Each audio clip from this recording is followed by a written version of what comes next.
Okay, so the April 2021 meeting of the FAC. Get started. So I guess we'll begin with approval of the agenda.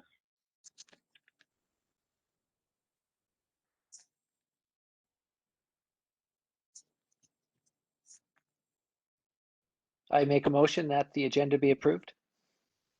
Great, thank you, Sean, right? And I second that. okay. Everything good? Is there anything that we need to modify? All right, all in favor? Aye. Or I should say, any opposed? Let's try that. All right, let's move on to approval of the minutes. So we have to do February minutes and March at this point, right? And both of those were linked. Maybe I should share my screen. I'll do that. 1 second. So those were both linked in the agenda. So it's also available online.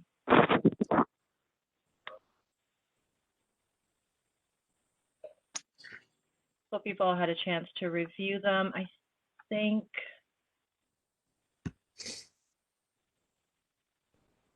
it was the March minutes I had sorry.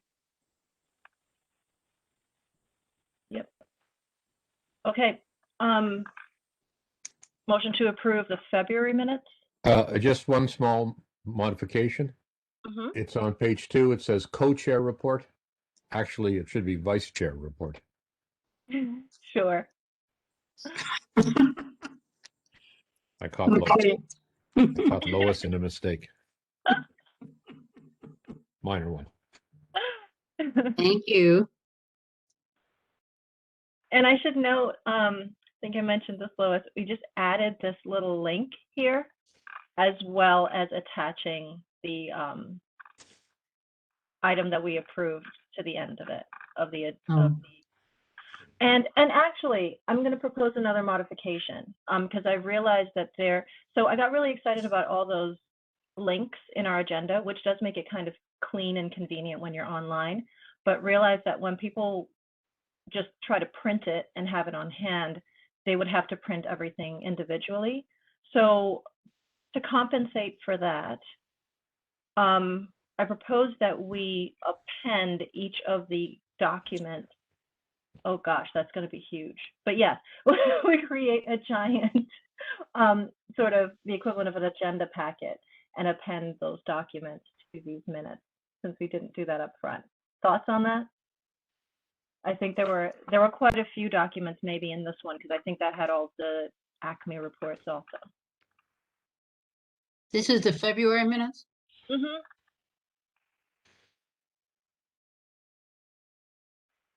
So, And I'm happy to do that with you, Lois. I know it's all right, all right, documents.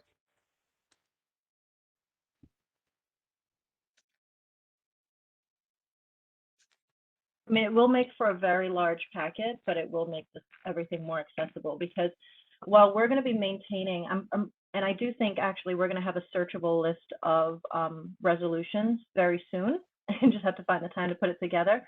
So that will be useful. The thing is, we're not going to know if future chairs, co-chairs are going to maintain it, secretary, right? So just to make sure that we keep things consistent. That's fine. Okay. All right, so let me stop sharing and let's take a vote on this one.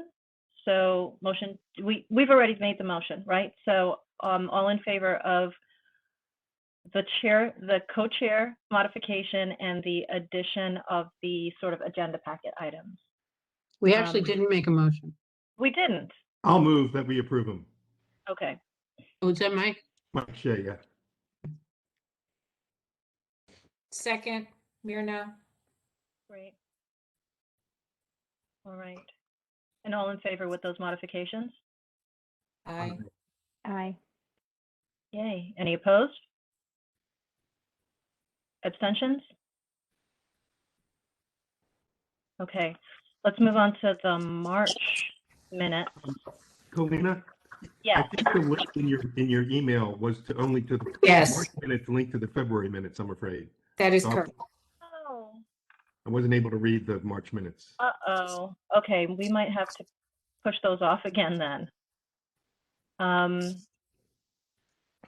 All right, let's do that. I'll share the correct link after this meeting, and we'll have to delay the approval of the March minutes till the next time. Does that sound right? Yes. Okay. All right. Okay. So we are at the reports of the chair and vice chair, and we're going to begin with the finance aspect of the board meeting on March 25th. So that's you, David, and we also have Ben Barnes here with us to help us with a bunch of questions that we might have about various aspects of that. So all yours. Okay, well, I'm just going to very briefly say, I think the main thing was the tuition freeze, with which I think we are all in agreement. And that's significant for the students, that there isn't an increase in tuition. There was one small increase, which was related to the bus ticket that students can have, but that was done externally, and it's just a small increase of several dozens of dollars. But I think the main thing is the Rescue Plan Act, the American Rescue Plan Act, and the Higher Education Relief Fund. So this is the third bill or law which has been passed, which includes funds now made available to the universities and community colleges for student aid and for institutional aid. So I think that's probably the most interesting thing for us now to look at, and that's why Ben Barnes is here.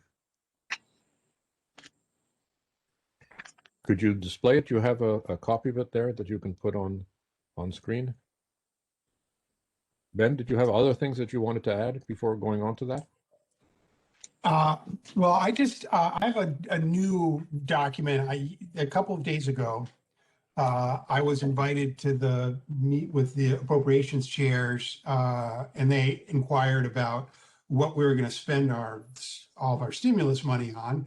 And while I don't know the answer to that in perfect detail, I provided them a document that I think attempts to break down what our current thinking is, and gives a sense of what some of the areas are. So in a sec, I'll share that with you. It also sort of shows the total amount of aid. But just to put it in context for those who have other jobs and don't have to follow federal stimulus allocations as closely as I do, there have been 3 rounds. There was the CARES Act, which was in the spring of 2020. There was something called the CRISA, which was passed in the waning days of the Trump administration. I think he signed it into law sort of petulantly on December 28th after allowing some federal unemployment benefits to lapse for 3 days. And then the third round is the ARPA, the American Rescue Plan Act. Those, each of them is more generous than the one before in terms of higher education, but the 3 of them in total, because of the rulings, the guidance that the Biden administration has put out recently, we are essentially able to use sort of new, more permissive rules, not only for the CRISA money and I believe for the ARPA money, although that hasn't been allocated yet. But we can also apply those rules back to the CARES Act money, which gives us more flexibility. So we've kind of revamped our plans since that guidance came out about 2 weeks ago in order to reflect the greater permissiveness. So can I share my screen, or do you have to do that, Colleen? I don't know how I've set this up. Let me try. Oh yeah, it seems to.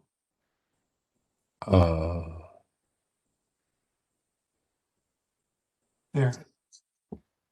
All right, can you see a document that says CSU plan, preliminary planned uses of federal stimulus funds? Yep. Great. So well, I'm gonna go up to the page before. This is the document that I shared with you, David, the other day. Right. This is a full breakdown of the allocations we've gotten by campus. And I sent a copy of this to Kalina so she can forward hard copy to or electronic copy to people who want to look at it in detail. So it's in four sections. Well, there are four sections on the spreadsheet, one for each of the three grants of assistance, and then totals. Each one of the awards that has been offered under all these programs, this is all called the HERF, the Higher Education Emergency Relief Fund, which was established under the CARES Act and has been extended and supplemented with each of the succeeding pieces of legislation. The HERF funds, there is a student financial assistance portion and there is an institutional portion, and they each have different rules. And the split between the two has been a little bit different in each case. In CARES Act, it was 50-50, and the second one, it was a little different. It was more heavily toward institutional aid, and then the latest one is based on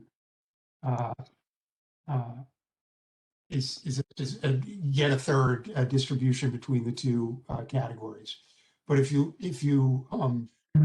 with this spreadsheet, it shows the institution divided between the minimum and the minimum amount for student financial assistance and the amount for institutional aid. Verify that we can convert institutional money into student assistance money if we want. So the use student assistance is an eligible use for institutional money, but not vice versa. So it's sort of a minimum amount for students and a maximum amount for institutions. And as you can see over in the bottom right, the total amount of stimulus funds that we anticipate receiving is just over $350 million for all of CSCU. And that breaks out to about $208 million for the colleges and $143 million for the universities. I will just note that the formula that they use is more generous to the colleges because, especially for the second and third round, they included allocations for part-time students, and our community colleges have much higher prevalence of part-time students. They also heavily weight students who are on Pell, and the community colleges have higher rates of Pell eligibility than the universities do. And just in absolute terms, our community college system has very high levels of Pell eligibility compared to institutions of higher education around the country. So the colleges did very well under that formula. The universities did well too, but not quite as well. And there have been some differences in how in the needs for help in the pandemic between the universities and the colleges, which I'll get to in a second. So that's that page. So the next page I have ties out to the grant, the total amounts, the 350 broken out between 150 million for student financial assistance and the 203 million for institutional aid. Well, actually, this is institutional aid. Well, yeah, this is broken out between the two. So you can see across the top here, the total amount from all three rounds is sort of the first line of this spreadsheet. So the universities have 63 million in financial assistance and 80 million in institutional use funds overall across all three. I will point out those numbers may change because the third round we're only using estimates at this point, and once we get the final numbers, I'm sure there'll be slight variation. And then the community colleges and Charter Oak has only received funding for student financial assistance. So the top category here is are the uses of those funds that have already happened and that or that are in process right now. And I'll just sort of go across that. First of all, we issued student grants in 2020, and those are, you can see the numbers there for the universities and the colleges. And then we did another round of student grants in just a few weeks ago. And each of those was undertaken. Charter Oak gave out its funding from the second round as well in March. Then housing refunds, that was done last year because the universities had to give back a lot of money when we sent students home early, and that we felt that, we believe that the law said that we would have to refund the amount applicable to the missed weeks because of the housing contracts that we had with our students. So basic landlord law, when the apartment's no longer available, you got to give the rent back. So we did that. That was about $25 million of refunds. At the time, they only had that $13 million available for that purpose.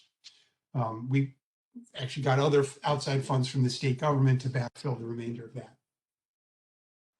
Then there were some fiscal 20 COVID expenses in the colleges that ended up taking to the HERF grant, although most of our expenses have been things like, plexiglass shields and PPE and testing expenses and everything. Those have largely been covered by the state, but some ended up being covered by us. And then lastly, lost revenue. One of the big new eligible areas is that we can backfill lost revenue. These are estimates here because we are not, we don't actually know, we're not allowed to request for lost revenue until the end of any fiscal period for which we're claiming lost revenue. So we anticipate making these claims in, on or around June 30th at the end of the fiscal year. So we estimate that the lost revenue in the universities is about $47 million. And that's like basically the way we've estimated that is to compare the overall revenue of the universities in fiscal 19, which was unimpacted, not impacted by the pandemic, to the revenue in fiscal 21. This is one of the allowable methods under the federal guidance. And so they lost about $47 million. We may have to back out, we have to make sure that those refunds aren't being double counted. So there may be some adjustments there as we finalize our request with the universities. And the colleges, we estimate the revenue loss, that's actually includes the spring of 20 as well. We lost a little bit of, incidental revenue in the colleges from, room rentals and bookstore revenues and cafeteria revenues and things like that. So that's about $30.5 million.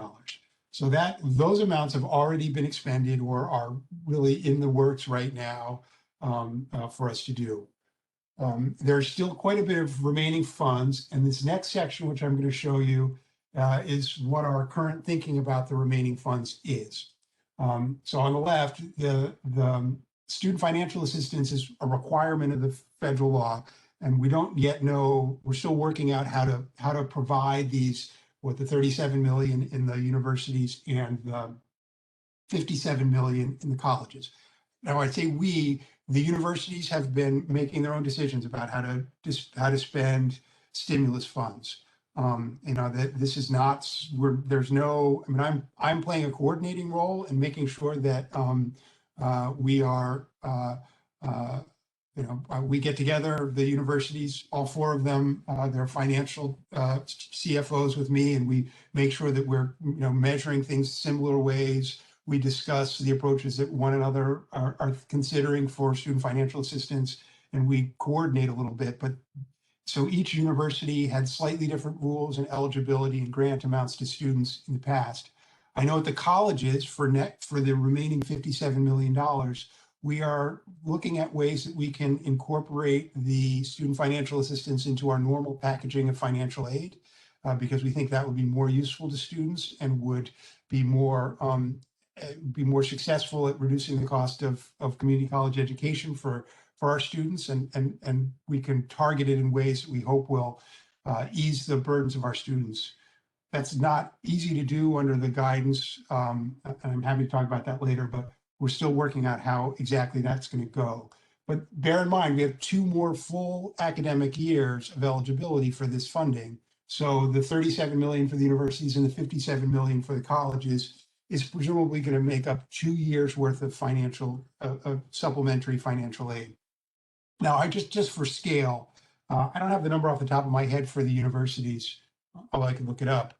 In the colleges, our normal amount of institutional aid, so the tuition set aside for financial aid in the colleges, is between $16 and $20 million a year, depending on, I mean, lately it's 16 because our enrollment's down, but in a strong year, it's been about $20 million a year. So putting 57 million over 2 years means that we will have, on average, 150% increase in the availability of financial aid in the community colleges for the next 2 years. The universities, I don't think it's quite as dramatic as that, but this is a major expansion of student financial assistance as a result of this bill.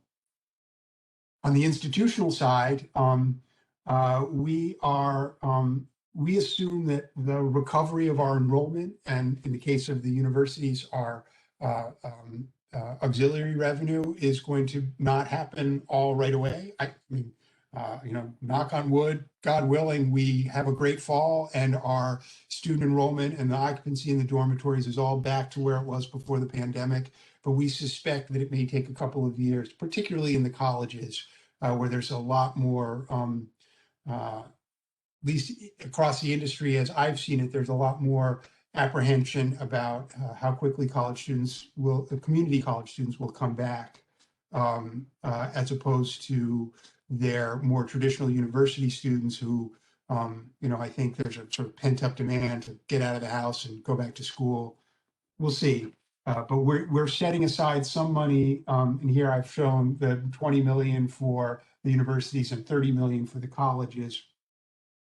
These are just estimates. These are really to try to see where this might end up going. We have not made, all this section is not yet been finalized. This is only a discussion document. But we anticipate setting aside those amounts of money to cover lost revenue over the next 2 years.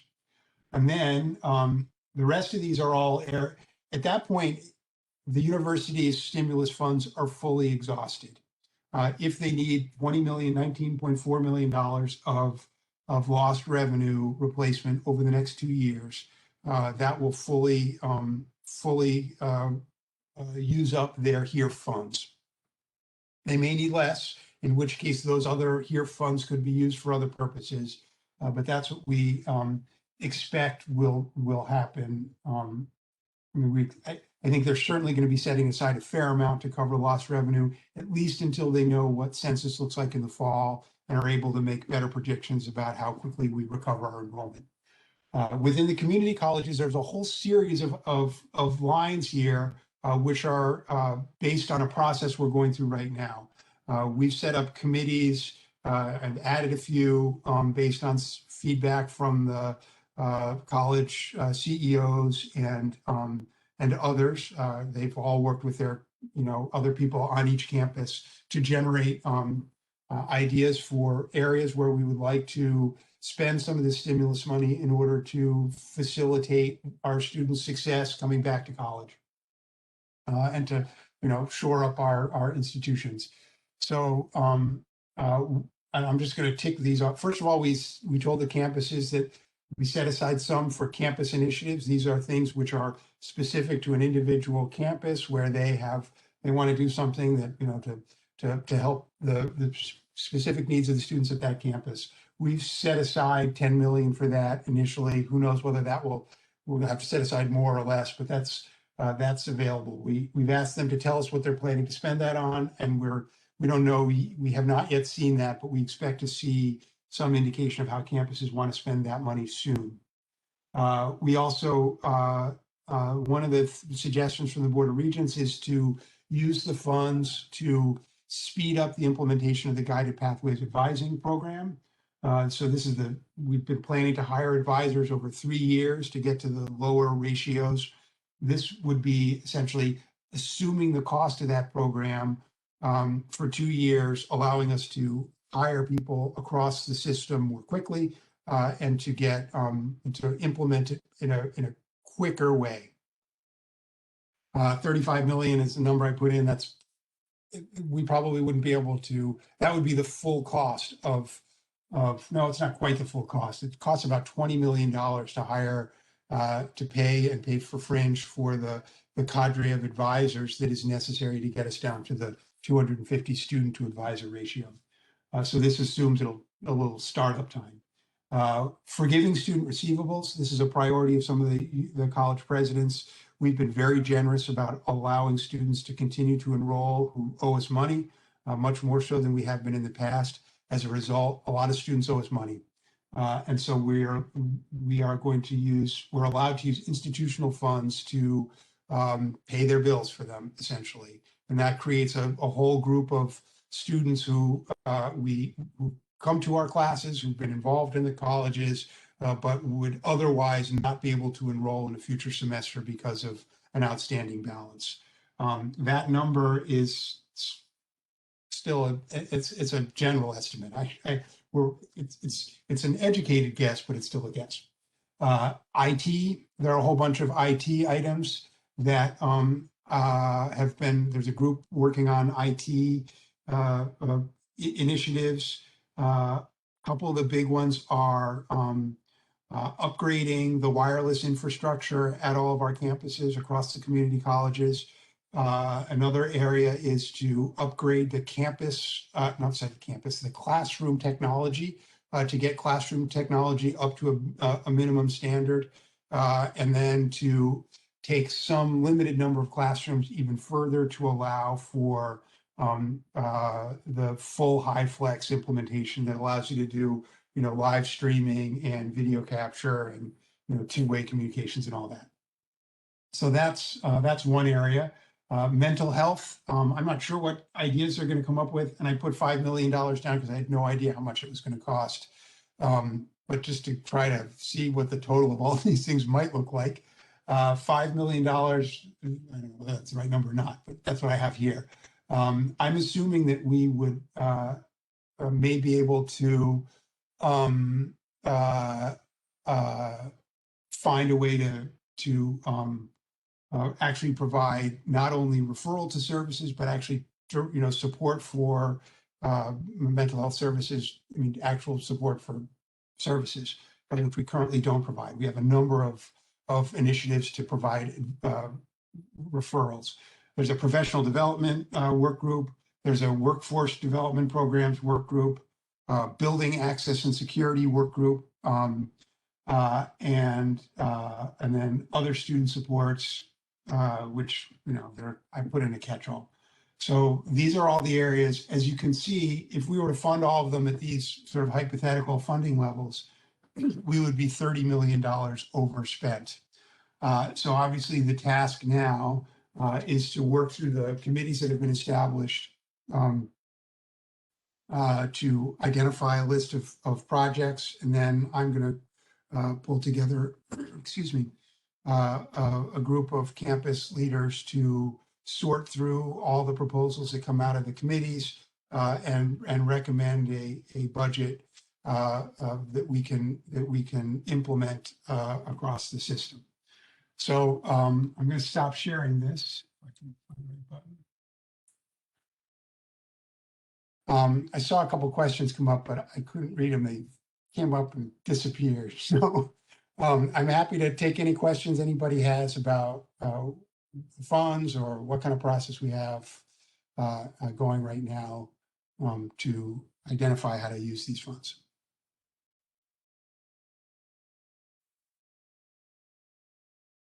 Hi, this is Jen Long from Three Rivers. Can I ask a question? Can you explain what the rationale would be for hiring all the guided pathways advisors if this funding is only going to be available for 2 years? Yes, I'd be happy to. The logic of that is that we believe that guided pathways advisors, in conjunction with the overall guided pathways program that includes the establishment of the academic pathways, will result based on results in other communities, large at-scale implementations of guided pathways that have occurred in other areas, including the City University of New York nearby, that it will increase retention. It will increase the number of credit attempts, the average number of credit attempts. and will just increase the number of credit attempts, basically, because individual students will try to take more classes at once potentially, and students will persist and return at higher rates. And that we have estimated that that effect will take several years to show itself, because, obviously you need to advise somebody for a period of time before you can hope that advising will have the desired effect.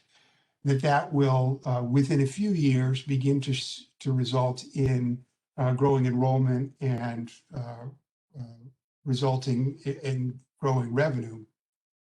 So there's sort of a period of time in which you have to fund the advisement part of guided pathways without necessarily reaping the benefits of either improved outcomes or improved enrollment.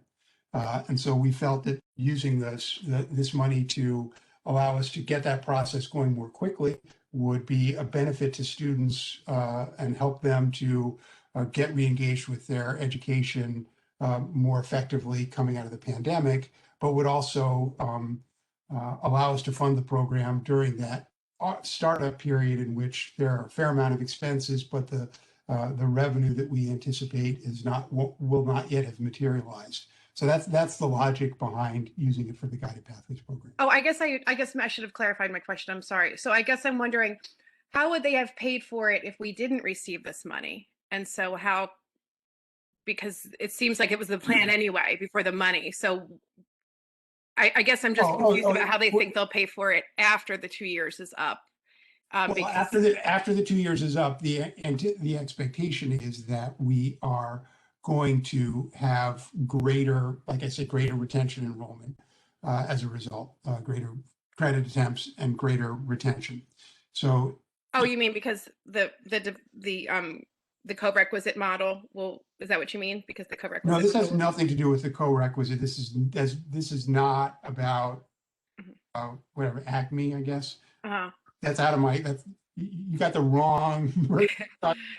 I don't know anything about remediation. That's not this is about guided pathways is about, these advisors would presumably help students to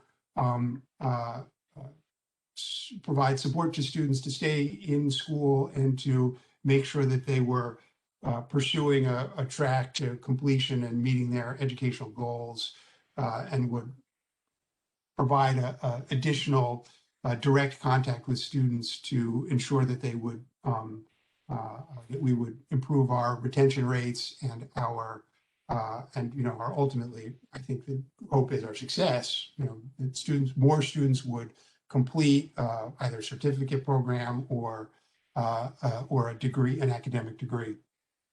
So this was a really serendipitous occurrence that we're getting the money. So that sounds grand. Thank you so much. Yeah, but in terms of how we were going to pay for it before, we were going to phase it in more slowly. So our original plan was to do 3 campuses next year and then additional campuses over the next several years. But this would allow us to just move it more quickly into more campuses. So hire more advisors more quickly rather than bringing them on gradually over a period of time. It would allow us to do it. I say all at once. It's really hard hiring 200 advisors and finding places for them on campus and everything else. But I think it will allow us to go more quickly than we would otherwise. So it's Ron and then Mike and then David, but just to clarify, Ben, though, what you just said was that eventually these advisors' success should translate to about $20 million. Is that how it's meant to? Yes. And do we have anything that explains how that will happen?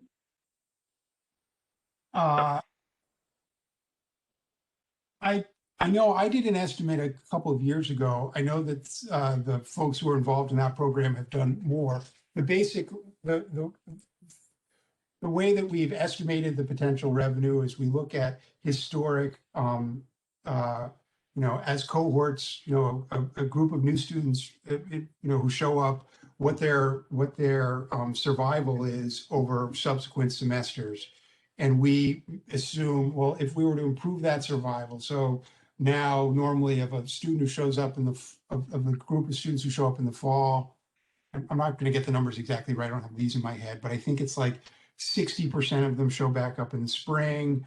50 or more, higher than that, 70 show up in the spring, 50% show up the next fall, and then the retention like goes down sort of steeply after that second year. And even the second year, like the fall to fall retention is, I think, in the low 50s right now.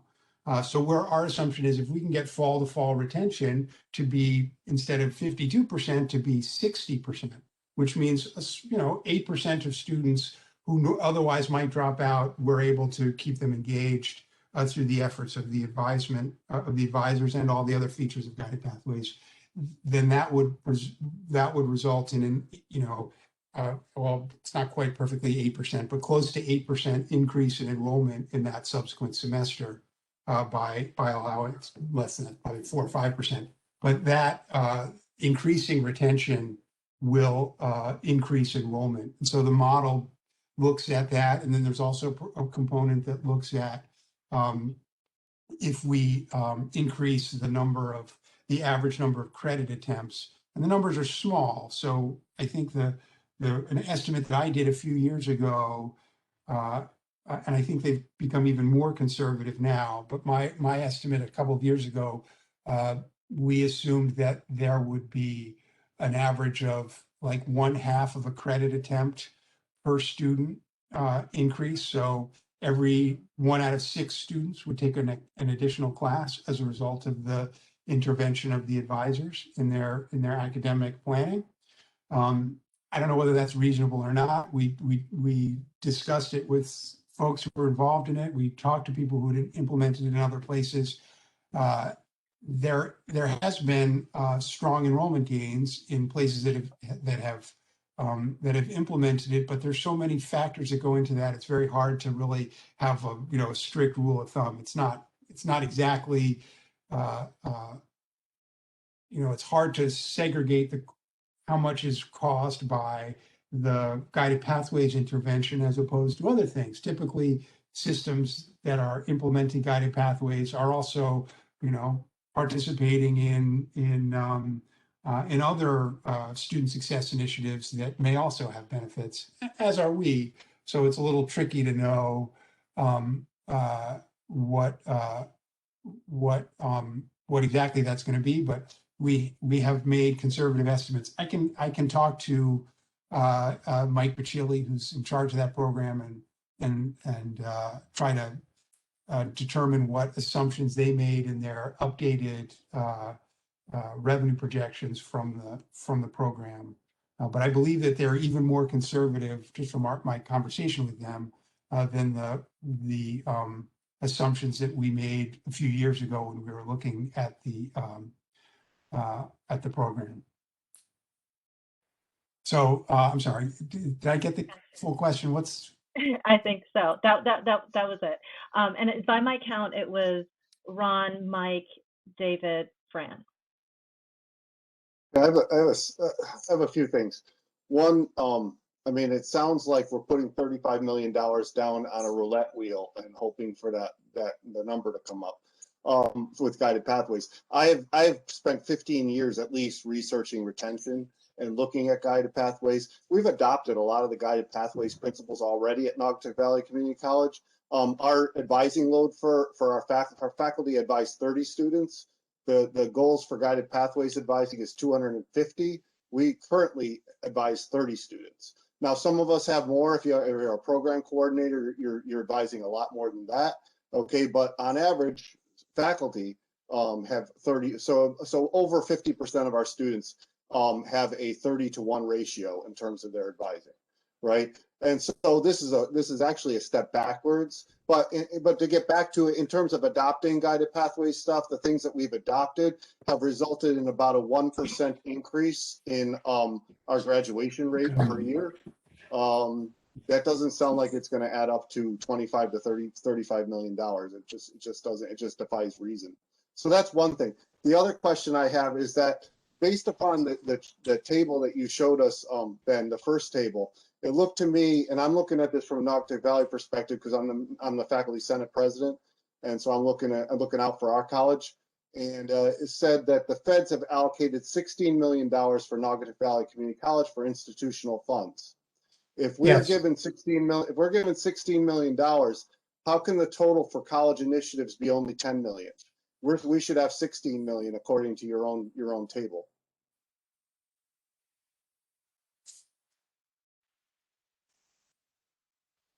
I'm not sure, the 10 million is a system-wide number. The 16 million is the institutional aid for Naugatuck Valley. Naugatuck Valley has lost a lot of revenue. They've been operating in the red for 2 years straight. So we need to backfill the lost revenue from the plummeting of our enrollment. That lost revenue was the result. All those things are coming off the top too. The lost revenue was the result of the system office requirements for paybacks. I mean, that's what we were. Look, I don't want to get into that discussion. I disagree with you on that. We can do that another time. I want to get through the issues. Yes, I mean, that is an issue that's a big issue for us. Right, but we have 19,000 students enrolled right now. FTEs, 19,000 right now, 19,000. We're a system that should have 30,000, 35,000. We were at 35,000 10 years ago. The notion that we can survive at 19,000 students, we just can't. I mean, I think we're going to bounce back. I hope we bounce back just naturally to some degree as a result of the post-pandemic. But 19,000 students, we lost a lot of revenue over the last 2 years because our enrollment dropped by more than a third. And that is attributed to the COVID, and that's why we have COVID relief money, right? That's So what we're using it for. for. That's why I'm suggesting that a lot of the institutional aid is going to be used to backfill lost revenue as a result of the pandemic. We're using it for the purposes that Congress authorized it to be used, to backfill for lost revenue and to assure the financial stability of the organizations that provide community college and higher education across the country. The 10 million for college initiatives, campus initiatives, it's fine. We are taking the role at the direction of the Board of Regents to ensure that there is that the uses of the funds are compliant with federal law, are well documented to ensure that we can we can justify our expenses in the event of future audit, which is likely to occur, and that we are appropriately working with colleges to make sure that we are addressing our financial shortfalls as a result of the pandemic, as well as initiatives to help our students recover from the pandemic. And that's the approach that we're taking. We're working with campus folks to try to create a program that will do that. We believe that some of the things that may be helpful to recovery for students are well implemented on a system-wide basis. So, the upgrade of wireless capacity at our colleges, that's something that we should do as a single contract with a company to go and upgrade those, do it in a consistent way to be supported by our IT people, as an example.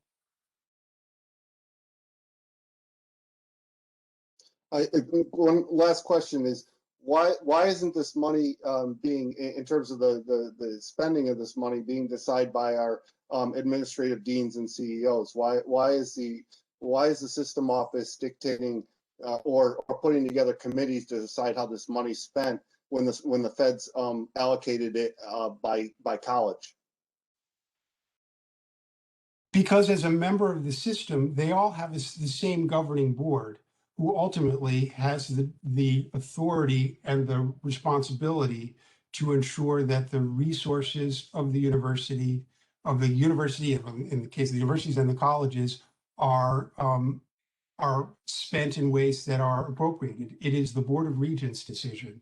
And so they have asked that we play a coordinating role in this, as we do in many things. But I assure you that while we are driving a process to get to a conclusion on the use of these funds, we are by no means, we are not in the business of saying no or of declining to allow campuses to do what they need to do with it. The reason I'm pushing hard is because we have 2.5 years, less than. It's all has to be spent by September of 2023. If I've learned one thing in higher education, it's that things don't move that quickly. And if we get to September 2023 and we haven't spent $50 million, we have to give it back. And I don't want that to happen. I want to make sure that these funds are used to strengthen our institutions and improve the outcomes and success of our students, particularly in recovering from the pandemic. So by pushing, I mean, the committees that I've set up are populated with deans and campus CEOs and some people from the system office and some people from the one college administration, but significantly from people in campuses. I assume there's some faculty on there, although I'm not sure. I'm not sure I could pick out who is a faculty member and who is a dean. I don't know everybody at every campus, but we are by all means working with campuses to determine the right way to go here. And I don't know how else to answer that question to you. It is under the authority that the Board of Regents has over the finances of the community colleges and of the universities under state law.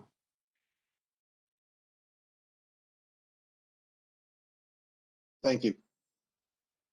All right, so Mike, David, Fran, Lois. Hi, thanks. Mr. Barnes, I'm Mike Shea from Southern. Thank you for coming today and taking the time to present this to us. I think it's one of the best things I heard in what you said was that, in a sense, we're forgiving the students' debts and we're using some of the money to pay the students' debts. And I think that's really smart, but I hope people would understand that that's, in a sense, a microcosm of the situation we're in, even pre-pandemic. That is to say, we have lots of students, and when I say students, I mean even students who aren't enrolled, but who would be enrolled, who don't come to college because they can't afford it, or who are here and can't afford it really, and their lives are so stretched so thin so they can do both college and working that it's, it gets in the way of their learning. And so I would just hope that the board and the system office would see the need to have more money to pay the bills for the students. That is to say, to increase the funding for public higher ed. It's just what needs to be done in order to really educate people, as opposed to, first of all, we're not, some aren't even coming, or they come and they drop out because they can't afford it. And then the other issue is that they,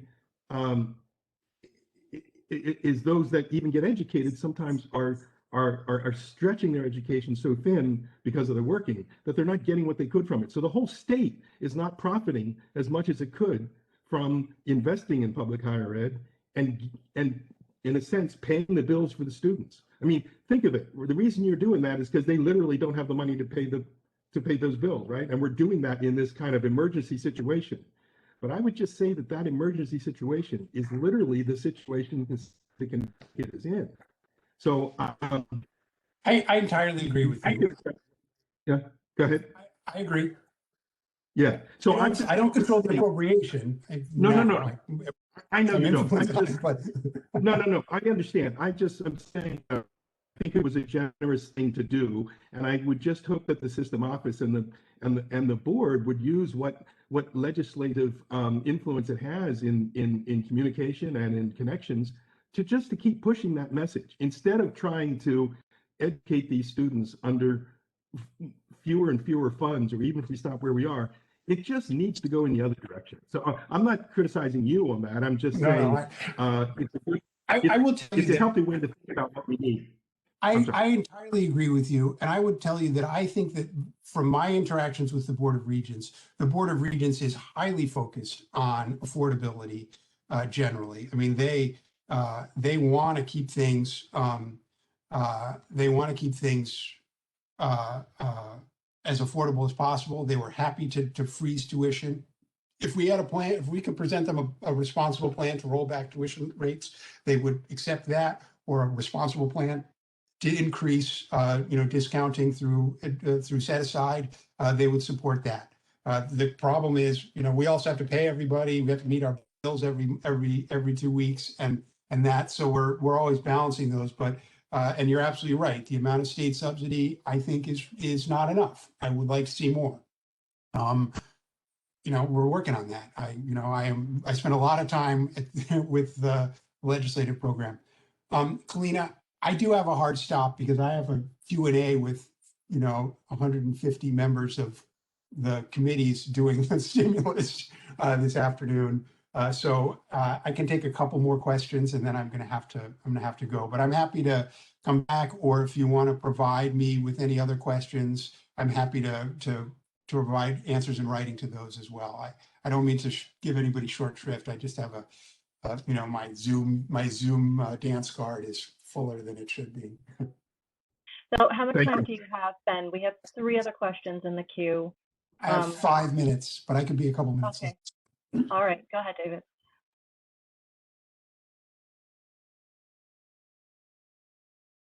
I tried to tell you you were muted and I was muted. You're muted, David, sorry.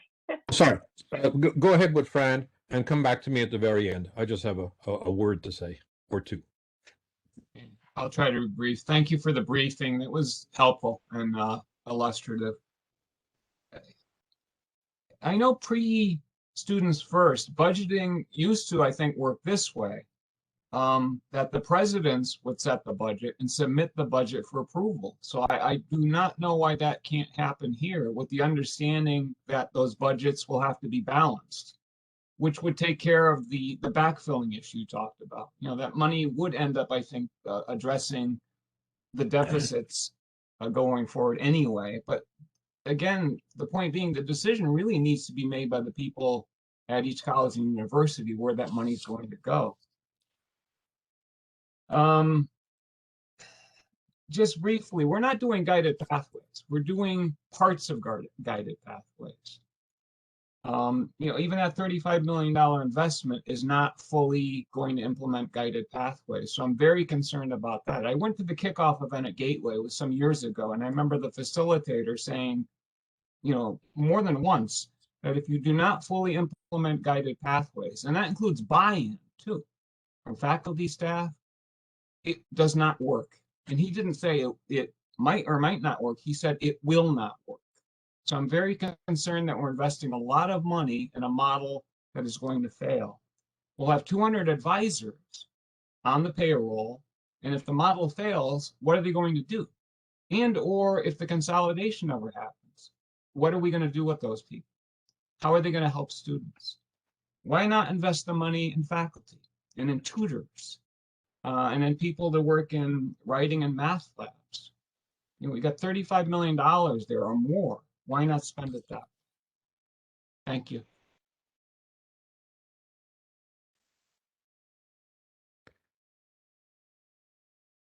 Lois? You're muted. I took my hand down. I'm not going to get an answer to my question anyway. Go ahead, David. Okay, well, I just wanted to thank Ben for coming and presenting here. It's a tough crowd, but I think that one of the important things, I think we actually got more information than the Finance and Infrastructure Committee has up to date, because the latest spreadsheets that you showed us are new, and were new to me as well. So it does give us the information necessary to evaluate what's going on and to understand it better. And I think that's the role that we had in inviting Ben to come here. Agree or disagree. And there are points that we could make about having a pilot for the guided pathway, but all of a sudden it's going to be fully implemented. There are lots of questions that come up, but at least we know what are the three HIRFs, how the planning is going, is being undertaken at this point, and we'll come back to those questions, in succeeding meetings. So I do want to thank Ben for coming, and could you send us a copy of the latest spreadsheets that you showed? Yes, I sent those to Kalina right at the beginning of the meeting, so she counting on her to distribute them. I will just a process note. I'm anticipating those proposals to be brought back from the committees that we've set up next week. I'm going to put together a group of campus leaders to evaluate those and make recommendations to Dr. Gates about the use of stimulus funds. At that point, I think so probably in 2 to 3 weeks, we should have sort of a more specific set of recommendations, much more than what you saw here today, of actual projects and actual initiatives and how much those, mean at each campus, at least within the colleges. The universities are, like I said, they're pursuing their own practice. I've asked them to keep me apprised and to try to give me information in order to disclose that to the Board of Regents during the May cycle, where I would like to sort of give them an update. But otherwise, if those of you involved in the universities have questions about that, I would encourage you to reach out to the leadership at your university. And I'm not sure exactly what process they're each pursuing for identifying these funds. So, but I certainly am always happy to come before you all, and I appreciate your courtesy and your directness. And I will commit to being courteous and direct in return and in the future. So, thank you very much. Thank you so much for being here, Ben. And please keep us in the loop with the future updates. Thanks. Certainly will. Thank you.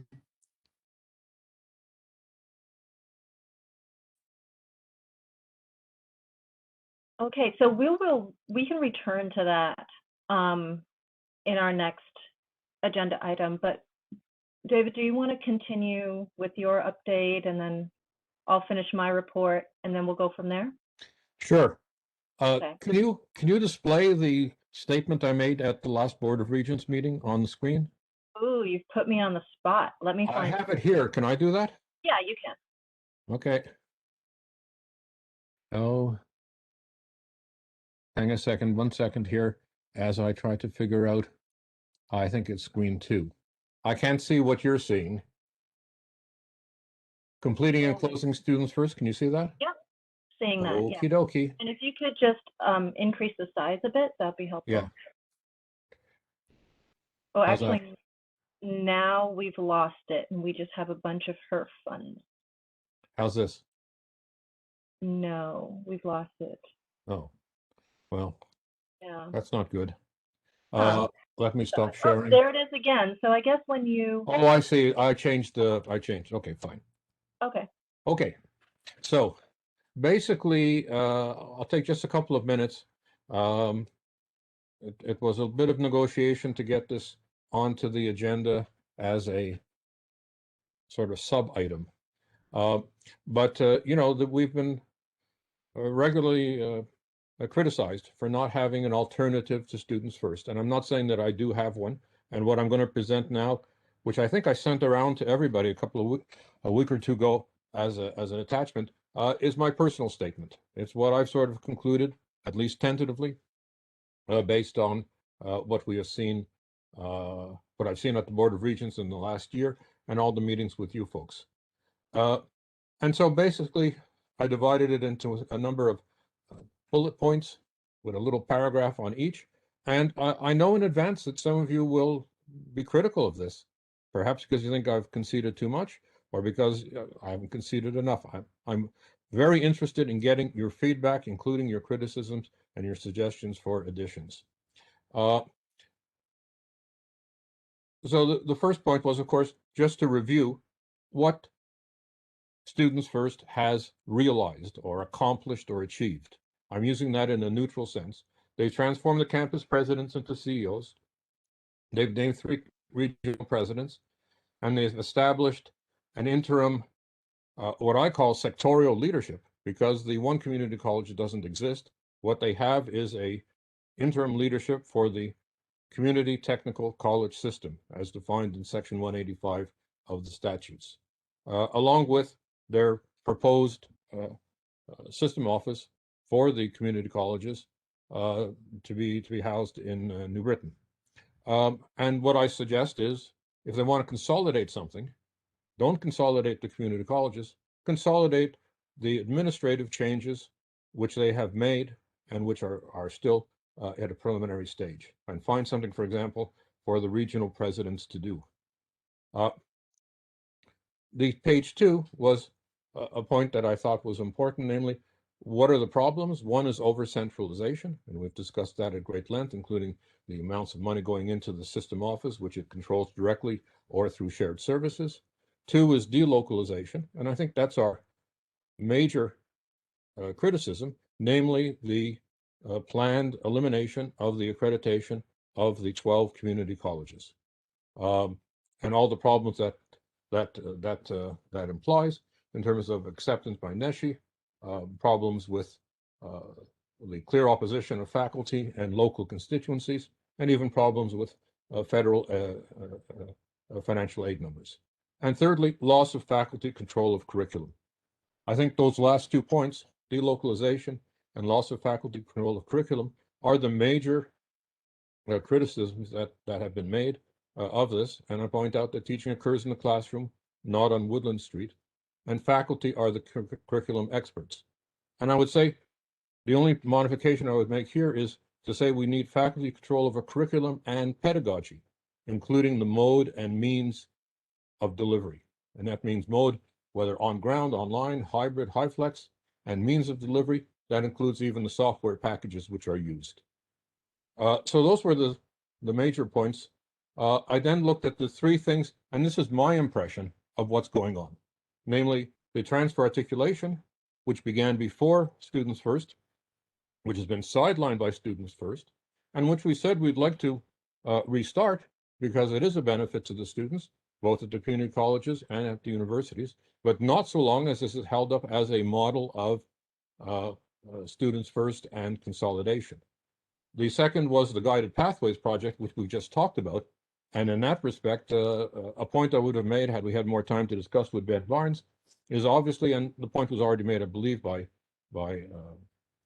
others before me, that what was supposed to be a pilot to see if it actually works is going to become a fully funded plan before we even know if it's going to be successful. That's a problem, and we should go back to this notion of a pilot of 3 community colleges before investing even $20 million. Maybe it'll work, in which case it's justified. Maybe it won't work, as some have indicated, in which case it has to be ratcheted down. And the third is curriculum alignment, which is a totally unacceptable project, as has been stated and explained on a number of occasions, including this so-called endorsement by the various community colleges of curricular plans written without sufficient consideration of the complexities or faculty controlled. So what I simply proposed was, of those 3, we need to revitalize the TAP program, and I suggested we do it under the auspices of the Faculty Advisory Committee, drawing on resources from the system office as needed, because people here are unwilling, and I agree with that, to allow it to go back to the system office and then be integrated into Students First. Secondly, specify clear metrics for the success of the Guided Pathways pilot. And thirdly, end all transitional consolidation and alignment committees, which have clearly failed. I'm not going to go into the details on what's wrong with Students First. That's on page 3. I mentioned 3 elements to them.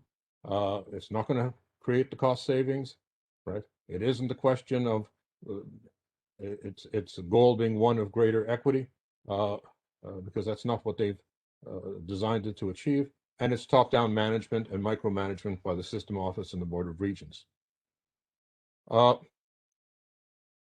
So the conclusion that I arrived at is what they should be doing is ending Students First, and ending it by consolidating what they have achieved or realized in terms of administrative realignment, and also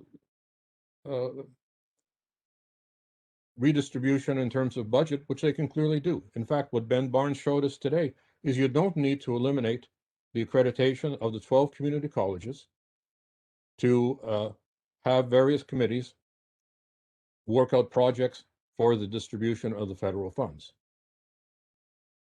And so the conclusion that I arrived at is we are now seeing the creation of a second system office. There's going to be one on Woodland Street. There's going to be another in New Britain in the former ITBD building of CCSU, which has been transferred to the board.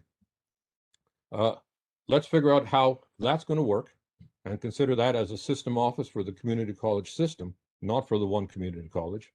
And at the same time, see the implications of all that for the Board of Regents, which has not been able to achieve its mission and its required goal of respecting the distinct missions of the community colleges and universities. Perhaps the board should be split into two parts, one looking after the community colleges, one looking after the universities, or into two boards with some coordinating mechanism between them. Well, that's basically it.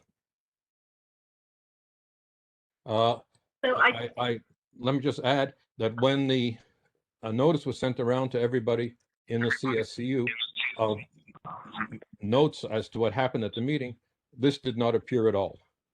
And it does appear in the minutes as an appendix with insufficient introduction as to what was attempted. So I have sent a note to Pam Helene and to Matt Fleury asking that there be an additional paragraph in the minutes indicating roughly the content of the statement and pointing out that it's a curious fact that days after the March 25th meeting, when the notes on the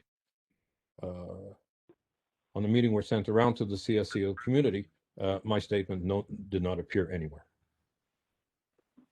So I solicit your comments and your criticisms. I don't know if you want to do it now or if you want to send me notes, and I'm working on this as best I can. Let's definitely have a conversation now, but I know Mike has his hand up. Fran, is your hand up again? Okay. Can anyone hear me? I'll place myself in the queue, and then I'm hearing someone's voice. Who is? I can't tell who. This is Kelly Parody. I'm on the FAC. Yes. Well, thank you. How are you guys today? I'm not sure if Audrey is on the line, but I tried to pipe in for a little while. The statement that Dr. Blitz just read, if we can have a copy of that, that would be phenomenal. I will forward it to you right now. And let me introduce you. So, Kelly, you're the secretary of the FAC? Pardon? I am the acting secretary currently. Okay. All right. Of the Student Advisory Committee, and you're a student at Central? Yeah. Is that right? Yes, I'm the acting secretary for the Student Advisory Committee, as well as the CCSU FAC rep. Great. Great. I'm glad you're here. So yes, I will forward that to you right now. And if you wanted to comment on it. And the new document that Ben Barnes brought out, can you also send that to us? Absolutely. Well, I believe that Ben Barnes is actually perfect. I think Ben Barnes is actually attending our SAC meeting next week, if I remember correctly. So this will give us something to look at prior to his arrival, if he hasn't already sent it to Audrey. Sure. Okay. And Kelly, I might have accidentally muted you earlier. That might have been the issue. So I will make sure not to do that again. No, that's fine. All right. So go ahead, Mike. And I think I put myself in the queue, and Lois. David, I think this is excellent. I wouldn't change a thing except to add what you were talking about with the curriculum and the pedagogy. I think the issue is what to do with it. But I really think it's rhetorically really smart. I think they're going to listen to it. I mean, they're not, well, you don't know whether you can't make people listen, but I just think it lays out the issues really clearly. It offers suggestions. The criticisms are real, and I think it's in a manner in which I think they can hear the criticism rather than just ignore it. I think it's great, and thank you for sending it a couple of weeks ago, and thanks for working on it. I think the big issue though is how to get it to them, as it were. Or I think maybe it would be worth mailing it, just sending it to each board member rather than expecting it to come through the official minutes or whatever that would be. And it might be our outreach to do what, this is connected to Kalina's letter about how to, that we should meet. and you're proposing that same idea. So, and I think it's really good. Thanks for doing it. And yeah, so I hope we can find a way to get it to them. Thanks. Let me jump in, because as co-chair, I knew that David was going to present this, and David and I communicate. He knows that I actually am not in support of a lot of this, but I agree with you, Mike, that rhetorically it's important, right? And I think it's telling what David just said, which is that even this reasonable, engaged approach did not make its way into the minutes or into the report out of the board meeting, right? And the point is that we have yet to engage in any sort of dialogue about this thing. So I am absolutely thrilled. You know, I was thrilled when I read it, just to hear the sort of it has exceeded its life, you know, its lifespan. I agree fully, right? And then we need to have an engaged conversation about what to do with it now. This was the beginning of that engaged conversation, and I am happy for any start to that conversation. I think that those of us who have been actually dealing with the structural changes are becoming increasingly aware that the concessions in the first part are inconsistent with the aspirations in the second, right? It is almost impossible to have faculty control over curriculum or any of these sorts of things when your CEO has various levels, about 3 different people at least, that they answer to beyond them. Because then, you know, it's as coherent as thinking that a university could exist as a university if your president did not have control over, you know, significant portions of their own staff, funding, right, etc. Priorities, institutional priorities, and we've seen that today, even with the HERF funds, right? So for those of us kind of dealing with that and watching the sort of erosion of any sense of identity in our colleges, the fact is that the structural, you know, the structure of the thing has everything to do with those ideals. And we're seeing that inconsistency right now, I think, or at least that's my perception. And yet still, as co-chair, I thought it was really important that David did present this, because I think the conversation needs to happen, and I'm grateful to have that conversation. Actually, yeah, so that's all I would say, and I'm glad we're having this conversation. So let's see, so was it Lois and then Jen? I might have lost track. Lois and then Jen, go ahead. I just wanted to, this is some business I need Kelly's last name for the agenda, for the minutes. I'll put it in the chat, since Kelly's calling in and can't do that. I have you. I can say my name and spell it for you. Sure. Can you hear me? Yep. Sorry. It's Kelly, Kelli. Parody, Parady.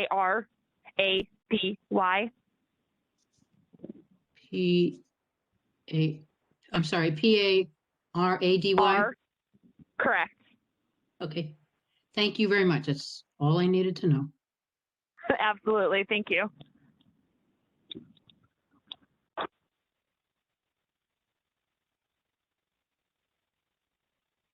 Done. Go ahead, Jen. Oh, sorry. I was just wondering, I agree, Kalina, because when I read it at the beginning, there just seemed to be some statements that seemed counter to the end, like sort of agreeing with what was happening. And I was wondering if we could take a closer look at that part and maybe pick David's brain a little bit about maybe a revision there, perhaps, or a conversation about it.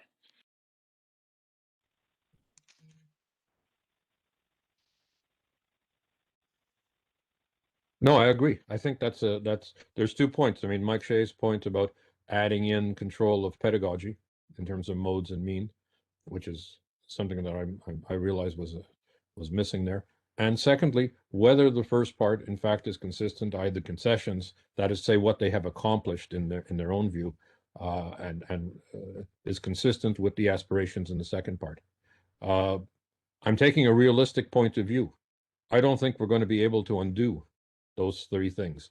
We could ask for, and we could campaign for, greater a role for the CEOs other than supposedly parking spaces and smoking regulations, and that we'd have to specify.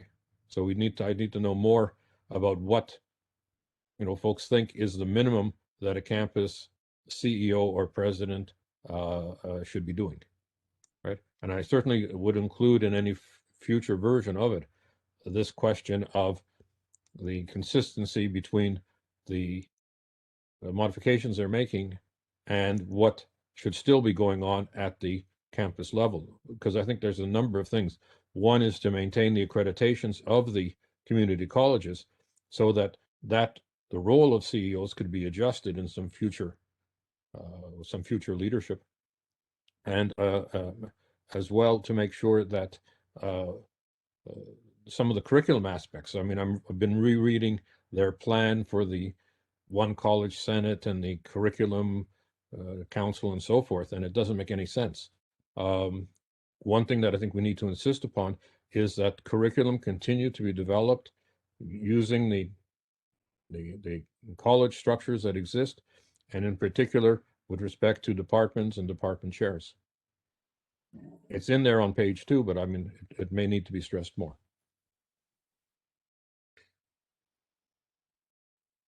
I just wonder if maybe it could be, that section, if you have a rhetorical purpose for keeping it in, if it could be simplified. Like, does it have to be does it have to be concessions, or could it be simply a recognition that we're all sort of working on students' behalf, or something kind of light that could be read instead of like a such a bold statement, perhaps. I think you can get the same rhetorical, benefit of keeping it more generic. I agree. Go ahead.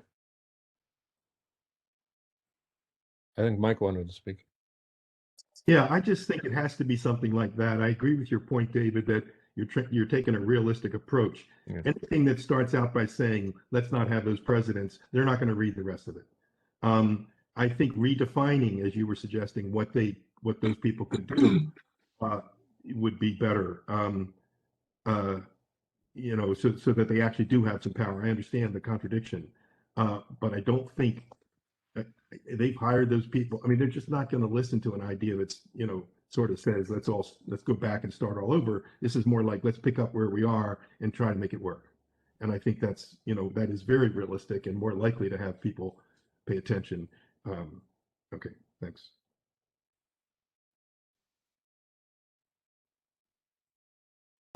I would just say that I don't think there's any choice. I agree. I completely agree. Rhetorically, David, they're not going to listen to you unless you make concessions.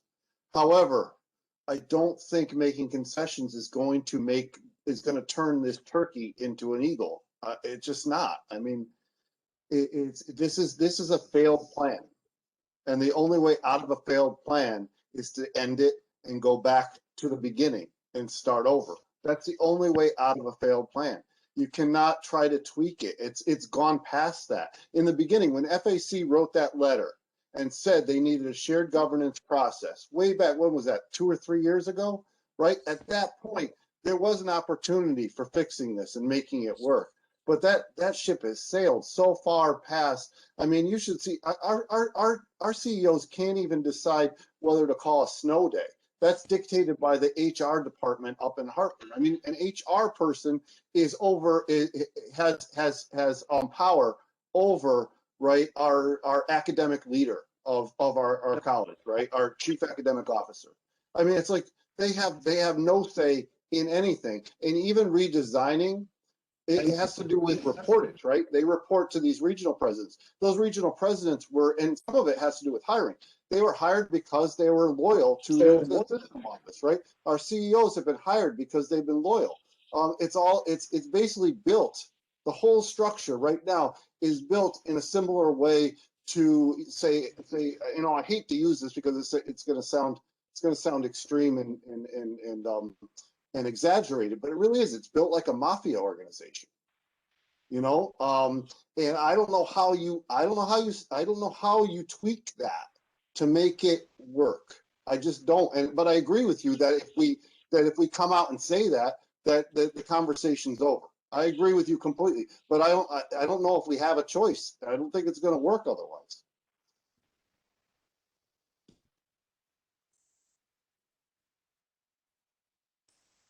Lois and Fran? I just have to say that I'm not sure what we're discussing here. So, because if this is a personal comment of David's, or personal commentary of David's, then he has the right to say whatever he wants on a personal level.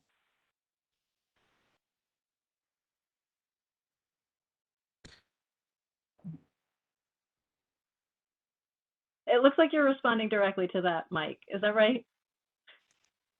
Yes, it is. I just want to say, I think it is, Lois, but I think David's presenting it to us as something that isn't an idea that FAC can pick up and do something with, right? I mean, just his personal opinion by itself won't carry much weight necessarily, but if it comes from FAC to the board members, it might carry more weight. And that way, I think we do have some sense of trying to say what we think it should say. You're certainly right.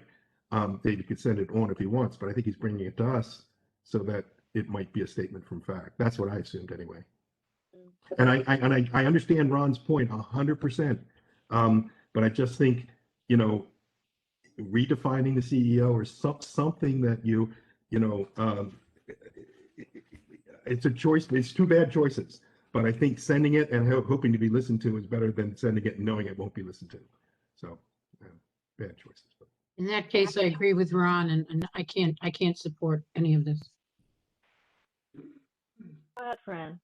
Yeah, some of these points have already been made. I knew what you were doing, David, when you wrote this document. I know you well enough.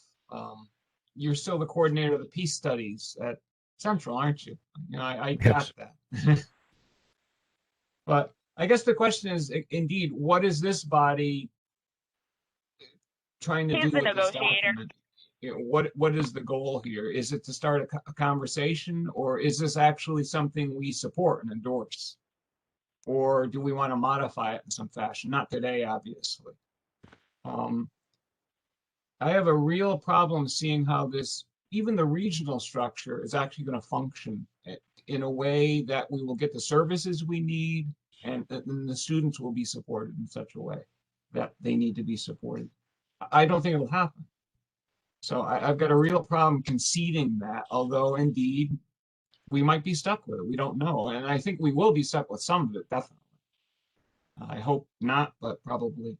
So I guess the question is, you know, what do we do with the document as a committee? Well, if I could say something here, first of all, I didn't intend it simply as a rhetorical document. I think, you know, there is an aspect of realism. And yes, thank you, Fran.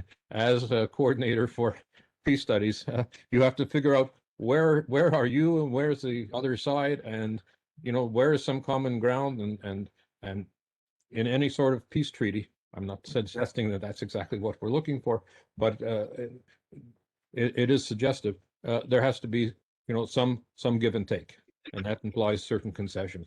I think, realistically speaking, the board and the system office have the authority to make the changes in administration that they've made, and I don't think those are going to be undone. That said, what is it that we really want? And it struck me as two things.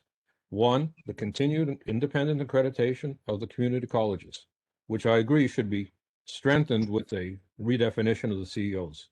And two, faculty control over the curriculum, including the means and mode of delivery.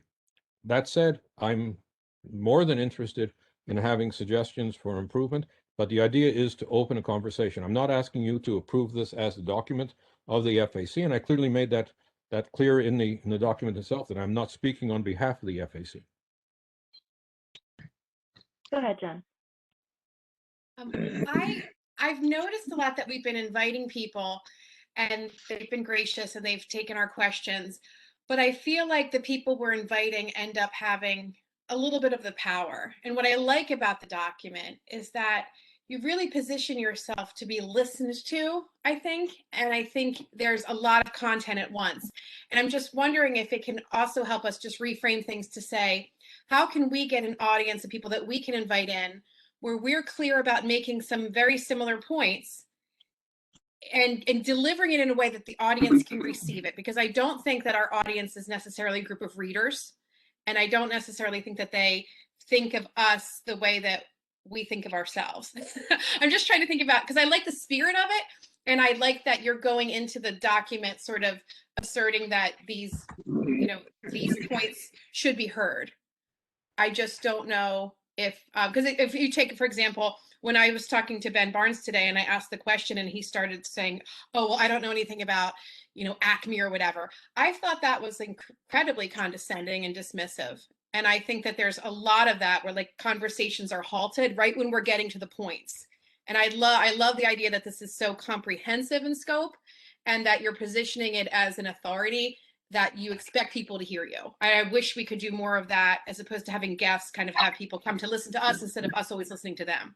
But I don't know what the audience is. That's just my perspective after attending these meetings for a year or so, if that makes sense.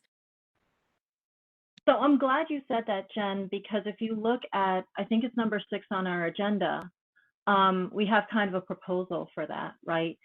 To have a series of meetings where we can shape the agenda and ideally do something kind of like what we did with Acme, where we bring in people who can actually speak to the issues and inform. So, folks who actually sort of deal directly with students, or folks who actually know, like we're going to talk about, Fleury's comments, I'm sure. And one of the things that struck me about his comments at the last board meeting was that, he says things and I just am not clear on where he's getting his information, how, how he's informed, right? Even I think the FAC in December of 2019 asked some questions of the board in hopes of sort of getting them to realize how much they didn't know. But what they did instead was provide us with answers, except that most of us across the system knew that some of those answers were just straightforwardly either incorrect or asserted confidently in the absence of information. One of those, for example, was what will happen with our specially accredited programs. We were assured with confidence at the beginning of 2020 that, oh, they'll all be fine. You bring in any one of those program coordinators and they will tell you what the process is for finding out the answer to that question. And the answer is, we don't know yet and won't for some time, right? Mm-hmm. Does Matt Fleury know that? I don't know. Why would he feel confident to answer that question in that way? I have no idea. But I think being confronted with the people who, in fact, will write to their accreditors, in fact, have gotten responses from them, in fact, will go through the process of assuring that accreditation, will put us in a position where we are now dealing with something like reality. So I'm hoping that, number 6 is an invitation or a request for the board to actually comply with the statutes, which say that we will have joint meetings with them at least twice a year with a jointly decided agenda. So I hope maybe we can shape that to be the kind of conversation that you're talking about. Can I say something? Yeah, go ahead. Hi. So Dr. Blitz, I appreciate your letter. I do. And there's no but there. And I appreciate both you, Dr. Blitz, and Dr. Sasenker, that you have been gracious in these meetings. And we know that the other side has not been gracious. We've seen the strategic plan that was just sent out by Rook, and all of those things did not include anything that the FAC has recommended. I've been on the FAC for 2 years now, and people have been polite and gracious, and resolutions have been straightforward. But I can see, Dr. Blitz, that your letter is written out of frustration, and I agree with that. And I think another example is the legislative hearing from a couple of weeks ago. I found it interesting that the BOR, Dr. Gates, was allowed to present, and then Nietzsche was allowed to present. The legislators all thanked them. And then prior to Dr. Sasanker and other presenting, the legislature and Nietzsche left. And so or I'm sorry, not the legislature, the BOR and Nietzsche left.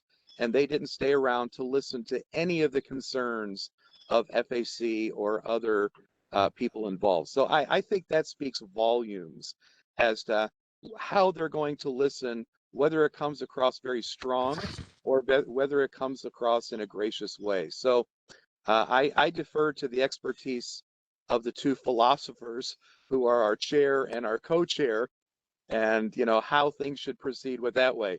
The lawyer in me wants to just drive in there, full throttle, but perhaps that's not the way to go. But I agree with you, Dr. Blitz, that I think perhaps it's time to come on stronger. We've seen they're not going to listen anyway. Just a couple of quick anecdotes. I've had a few computer problems the last couple of weeks, and I'm fortunate that I know our IT people very well, and they have helped me, but they've actually been apprehensive, and each time I've been helped, they've told me you have to send the request through the BOR. So in order for me to get help on my computer, I have to send a request to the BOR, which in turn will get to our IT department at some point. Then yesterday, I was talking to one of our other media services people, Bruce Miller. Probably many of you know him. He's been around forever. But he and Mike Bees apparently have been demoted. Mike was the director of media services. Now he's a media technician. And so all of these things that we've discussed and opposed over the years, they are implementing regardless, whether it's demoting people, changing people's titles, making us go through IT through the board instead of internally. I've discussed in the past when I was on the strategic planning group for governance, that I was told by BOR staff that internal governance pretty much will be involved in no smoking issues and parking issues and things like that. And we've all seen what's happened to faculty. So all of that said, I appreciate the letter, and I think perhaps going in strong would be a good idea. Are they going to roll their eyes? Yeah, they're going to roll their eyes either way. I think we've seen that. But either way, I appreciate your letter, Dr. Blitz. Thank you. Agreed. Is that a hand up, Fran? So can I propose that we or I'll make a suggestion. I think, David, that you have opened a conversation about something that has just been charging ahead like a zombie with its head cut off, right? Like it just keeps moving forward, and none of the questions that should be asked are asked. And you have started that conversation. I want to propose that we attempt to finish it in these joint meetings with the board, and that we really structure those meetings so that the board is actually hearing from the people responsible for the work that they do. And we can return to that in item 6 if we think as a group that that is sufficient, a sort of sufficient discussion of the statement, because I think it's a perfect opening for the conversation. It will be the starting point of these sorts of meetings. Does that make sense?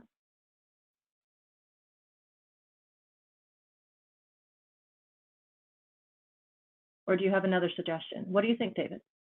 No, that's fine. Okay. I will defer to the chair. I'm the vice chair, so I do have that role of deferring.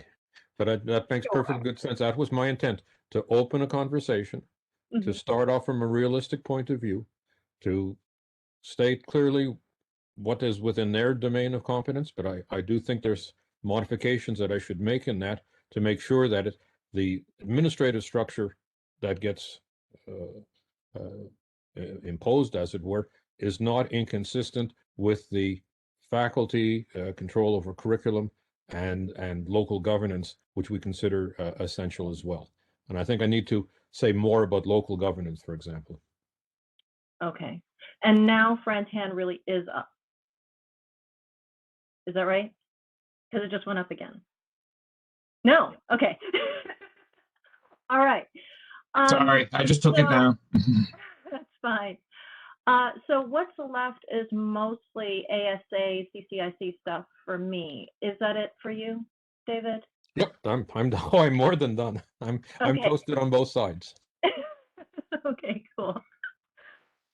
Alrighty, so I have a bunch of things. I've sent you a bunch of documents. They are linked on the agenda.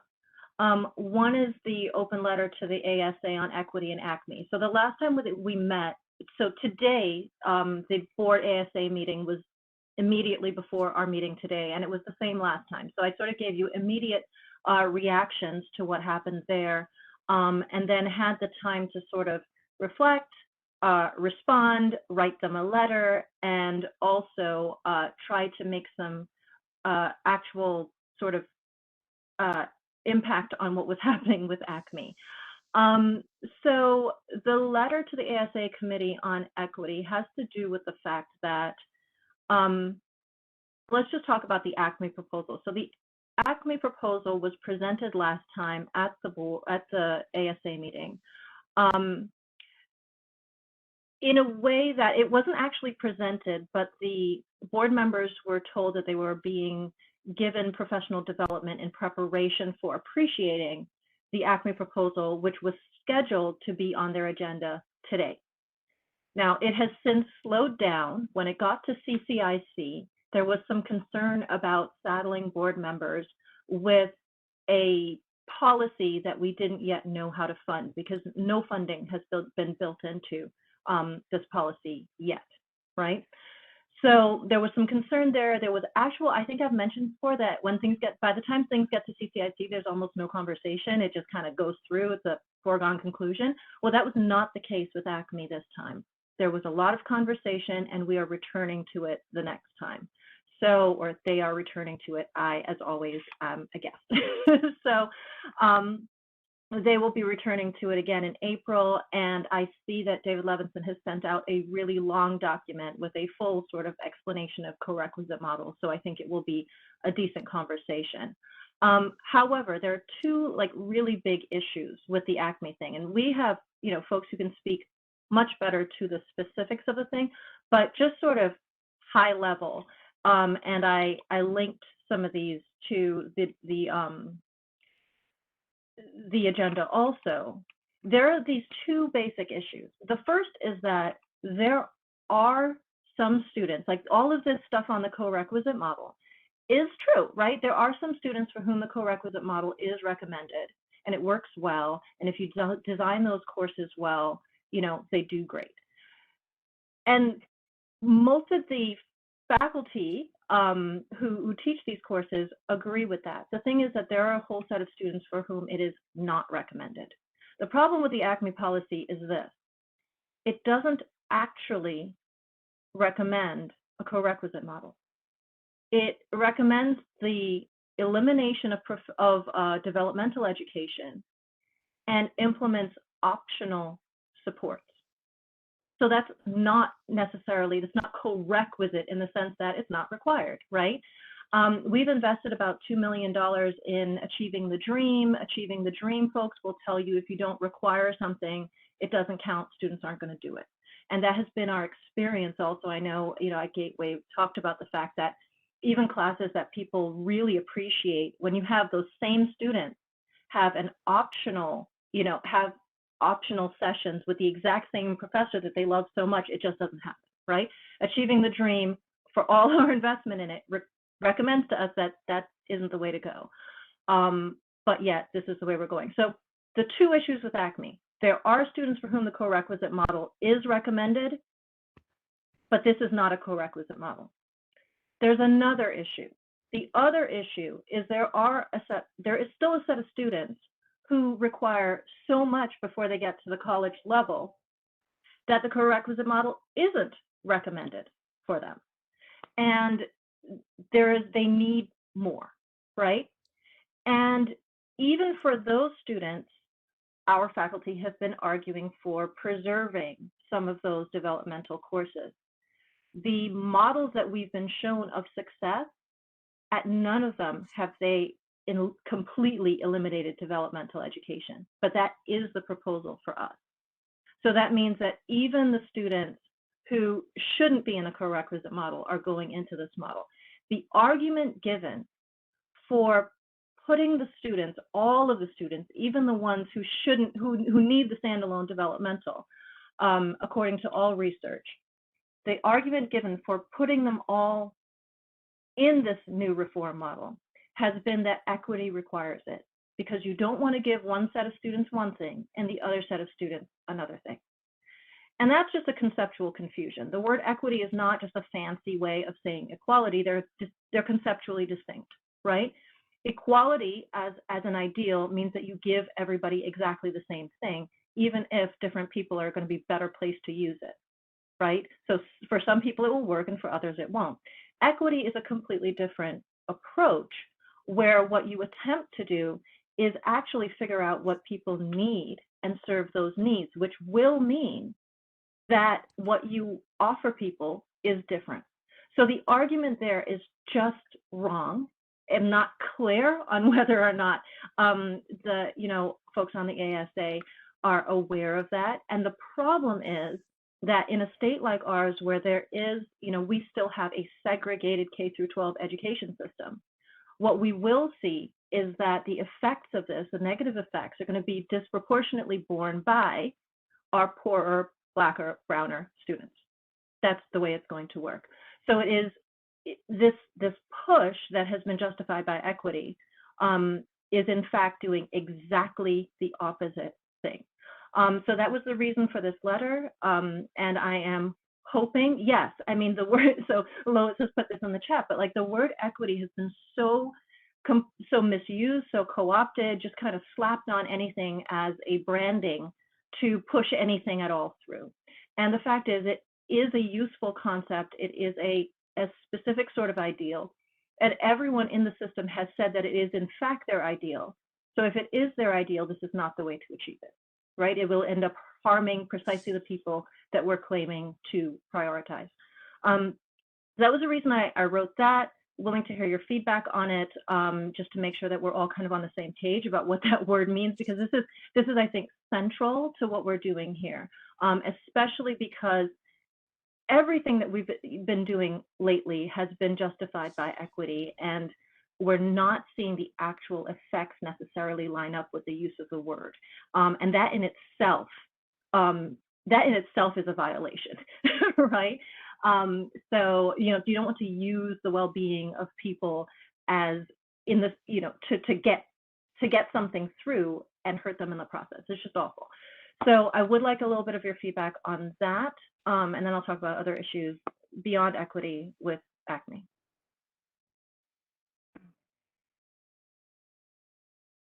Kalina, this is Mary Beth. I was just gonna, sorry. Go ahead. I was just gonna say, thank you. I was just going to say, I pulled up that an image that I always think of when you talk about equality versus equity, and it's the people looking over the fence and you give everybody the same size step stool. I have it up on my screen if you want me to share it. I mean, I feel like it's like a visual that I learned years ago, and I think of it every single time people talk about equity. And I think it'd be a great visual to maybe include in your statement, because I think sometimes a visual does kind of put it in place for people. So I don't know if you want me to show it real quick. Sure. Okay. Other people can talk while I'm sharing. I think it was Ron and Lois were gonna go.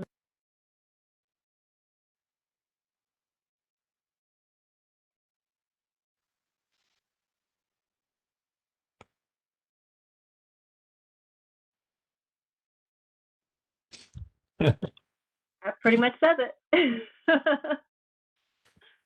Could you keep it on screen for just 1 second? I'll do a screenshot of it.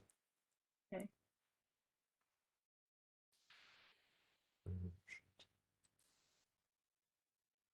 I just quickly wanted to say, I think Kalina's letter was brilliant, perfect. I wouldn't have changed a thing. In fact, I presented it to our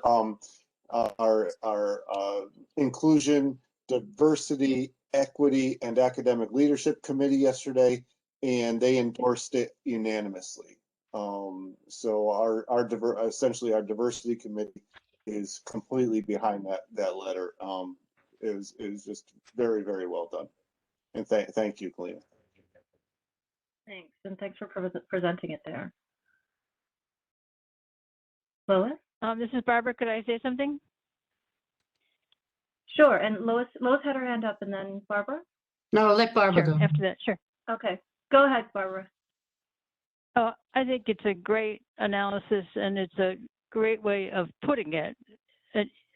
Instead of saying this is racist, it's going to hurt the students who need it the most, and which I also believe, but it's instead we're talking in the way that you're talking, and it's absolutely true, and it's a great tragedy for the state if we no longer have community colleges available to help people who have been underserved massively by the K through 12 system, because we have a segregated, incredibly segregated state, one of the most segregated in the nation. We're in the north and we're incredibly segregated. You can say it's income, but it happens to also be much more than just income. It involves race as well.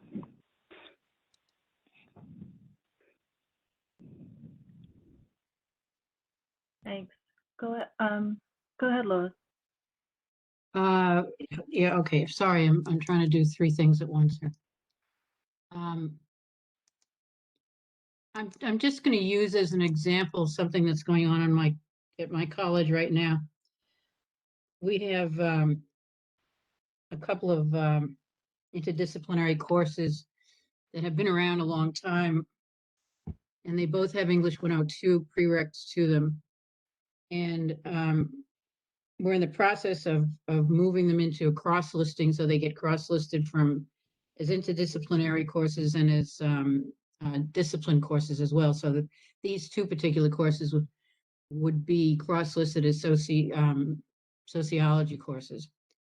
In the process of doing that, the current academic dean, who is a new dean for us, he's been around since about last October or so, has told us that he wants to get rid of the prerequisite, the English 102 prerequisite, because it has equity issues, the equity problems. Since many of our students start in developmental education, they can't take this course until at least 4 semesters in if they take a developmental English course, because they need English 102 as a prereq. I mean, that's, I've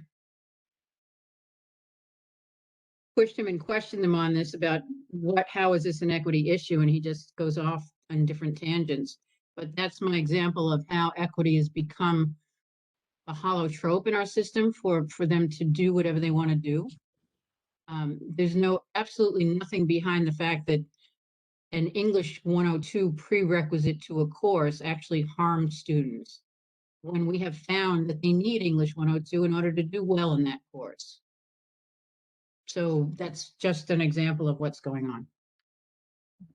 I think that, so there is a way that equity is being used basically to push through anything you want, right? It's been hollowed out and abused explicitly and purposefully. But I think there's also a way that, I don't know whether it's innocent or not, we keep confusing interventions with measures of those interventions. So a successful intervention is going to make it so that the measure of that intervention lets all different, let's say, demographic groups, if that's the sense of equity that we care about, all different demographic groups should be equally likely to succeed when they get to the measure of the success of that intervention. Those two things have been conflated, so that the thing that we are providing, it's like the step stool and the field on the other side have been conflated. And it's just like, well, let's just dump everybody over on the field or something, right? I mean, that's a terrible analogy. Forget I just said that. But you see what I'm saying, right? Like, the measure that should tell you how well you're doing and whether you're in fact serving your students has been substituted for the intervention. And we're just saying, let's just tell everybody they won. But that's precisely how our students get to us underprepared to begin with. And the reason this happens is not because K through 12 teachers are mean and evil. It's because we don't give them the money that they need to actually provide interventions that will actually allow the students to succeed. And now we're doing the same exact thing to ourselves. So in some sense, it's purposeful because the actual things that we need to do to serve students are so expensive. We know we can't do it. Again, Acme's not funded.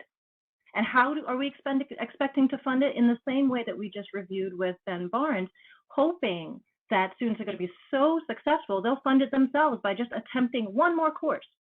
Will they actually graduate? We don't know. Will they actually be successful in their career? We don't know. Will they be prepared in a way that they could get to the PhD level or to the master's level if they chose to, or are we going to be stunting them permanently? We don't know. So I think there's like that too. There is the purposeful abuse of the term, but there's also like just a lack of clear, careful thinking. I think because we realize that we are crippled in actually serving equity. We believe in it, but we don't have the funds to do it, which takes us back to Mike's original point. Sorry, go ahead, Mike. I see your hand up, and then Lois. Yeah, I just want to say that I agree with Ron that your piece is really good on equity and equality, and I think that your point right now is exactly right. I think when I agree with Lois, I think when they're telling her that it's an equity issue, they're just equating equity with finances. Like, oh well, we can't keep putting these people, making them take extra courses. And they're you know, it's just totally wrong because they don't, you know, they're just trying to save courses rather than money. And of course the person's educated, they end up dropping out anyway because they can't, you know, do what they need to do. So I think it's an excellent point. I don't know if we're talking about the other letter yet, the letter are we talking about both letters, or are we just now talking about the document on equity and equality? Just that, because are you talking about the letter to Fleury? Yes. Yeah, well, that's its own item in 6. I mean, we could talk Okay. about it. We just Okay. will vote on it in When number. we do that, we'll talk about it. I just want to say that I think that issue lays out the equity and equality really well, and the visual that Mary Beth provided will really make it clear from the outset. So, yeah, thank you for doing that. Thanks. Go ahead, Lois. I think this is willful on their part. This is not only let's save money, but they're also thinking about retention and graduation, and they start taking away these courses. And I approached a couple of friends of mine, one of them who used to be the provost of this system, who is Latino, so most of you will know who I'm talking about, and presented this English 102 issue with these 2 courses to her. And her response was, and she told me I could quote her, was that this is racism, not equity. Because they're in effect telling me and these students that they're not capable of taking these courses. So if we just eliminate these courses, we'll make it so much easier for them to graduate. And I was giving, and David, I see David Stoloff is here. I was at a meeting with him earlier where I mentioned this analogy that another friend of mine brought up. And he said that it's like taking a bunch of people who do not know how to swim and throwing them into the deep end of the pool. But what you've done prior to throwing them into the deep end of the pool is you've drained the pool, so the deep end is only 2 feet deep. So once they get in the pool, you pronounce them all able to swim because they didn't drown. Now, once they go to another institution that has a pool that has not been drained, whether it's a job or another in college or university, guess what's going to happen to those students? They will drown. So we're not, this is willful on their part. This is willful. Yeah. They'll even drown in the school that you're currently in once they move up to upper level courses. Well, they will water down the upper level courses so much, because once they start taking these IDS courses and without English 102 as a prereq, and they start not doing well, then who's going to come down to those instructors teaching those courses, and they're going to say, hey, you need to be passing these students. I mean, what they're going to say is, listen, you're a racist instructor. All of your black and brown students are failing, and the white students are doing fine. That's an issue of inequity. So you better do something about changing your grading policy to ensure that you have equitable grades. I mean, that's what's going to happen. And so then basically they decided that the K through 12 system failed. So the response to fixing the K through 12 system failure is to turn us into the K through 12 system. It's to double down on the error, is what they want to do. And then once they're done with us, they'll turn their attention to the universities. So Right? they're I mean, gonna, it's just a and matter of what's, time. right, and what's They gonna won't happen, even have to. no, they won't have to. And what's, and what are they doing to these students? They are setting them up for failure no matter what they do, no matter what they do next. Because it's gonna be like the final thing is they're gonna walk in, and as they apply, they finish their application, they'll be handed a degree. Yeah. I mean, when you think about the proportion of the CSU students who take at least some of the credits at the CCs, once you do this, you have crippled the CSU standards also, right? Yeah, and what it amounts to is just like an assertion that we have no commitment to actually serving these students. We dropped them on K through 12, and we're going to drop them here. And, you know, I had a conversation about this with, you know, someone who went through some of these school systems, and, you know, you're talking about faculty members who are in tears because they're saying, look, they're streaming our students, right? Is streaming the word you all use, or is it, there's a word where I come from, it's streaming, where other people use it, but, you know, talking about their family members being stunted forever, never being able to go further in education. They know what this looks like, you know? So it's the illusion. I don't know who it works on, but I think that's exactly right, Lois. It's racism dressed up as equity, just as we saw assimilationism dressed up as anti-racism. We are in an upside down world right now, and it's hard to watch. Yeah, Can I absolutely. just say one thing?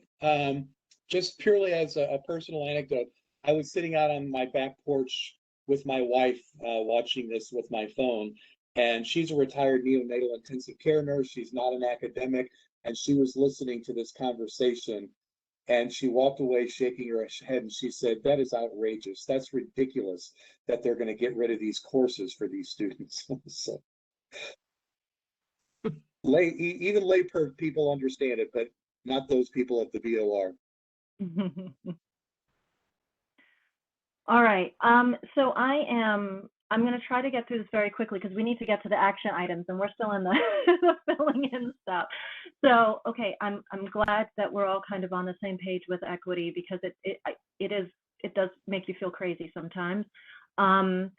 I will say that I have included a link to the folder with all the sort of materials I got from the CCIC meeting in March. And that includes the latest version of Acme if you were looking for that. So that is Acme Draft 2, which, by the way, further reduces the option. There was at least an option for a co-requisite model in the first draft. In the second draft, there's no option for ALP. I didn't realize that. I was told that recently. So I didn't notice that. Some of the meeting takeaways, because I think these need to be said aloud, because in the summary of the ASA update in the board meeting that was shared with the entire system, it's just very misleading. So again, one more thing, the Acme policy is not the co-requisite model. Anybody else who knows otherwise, please check me, but I've checked it enough times. It's not a co-requisite model. Let's not get confused. It is the elimination of developmental ed and the introduction of new optional supports. Those supports are necessarily cheaper. That's why we're here. Okay, that's my speculation. Then there's, in terms of national best practices, as I mentioned, we're not following Achieving the Dream guidelines, which would say that it should be required. We're also not following Guided Pathways actual implementation. You know, I forget who it was who said, I remember that Guided Pathways forum that did say you have to implement it fully. Well, the very first step of Guided Pathways is to do the backwards mapping, which we do not have time to do. So we are not technically using guided pathways at the moment. There has been some conversation at CCIC to extend the timeline so that full implementation doesn't come until 2025. But as you know, we are counting on that to fund itself. So that's going to be kind of difficult. In terms of our best practices, there are links to all of these in the document that I sent, because the ESL Council, the CSET, PA 1240, CMAC, and those are the groups who are responsible for both implementing and maintaining the Acme modifications, right? These are all statewide groups, and they have all contributed many, many pages of analysis and research to weigh in on the efficacy of this as it is written.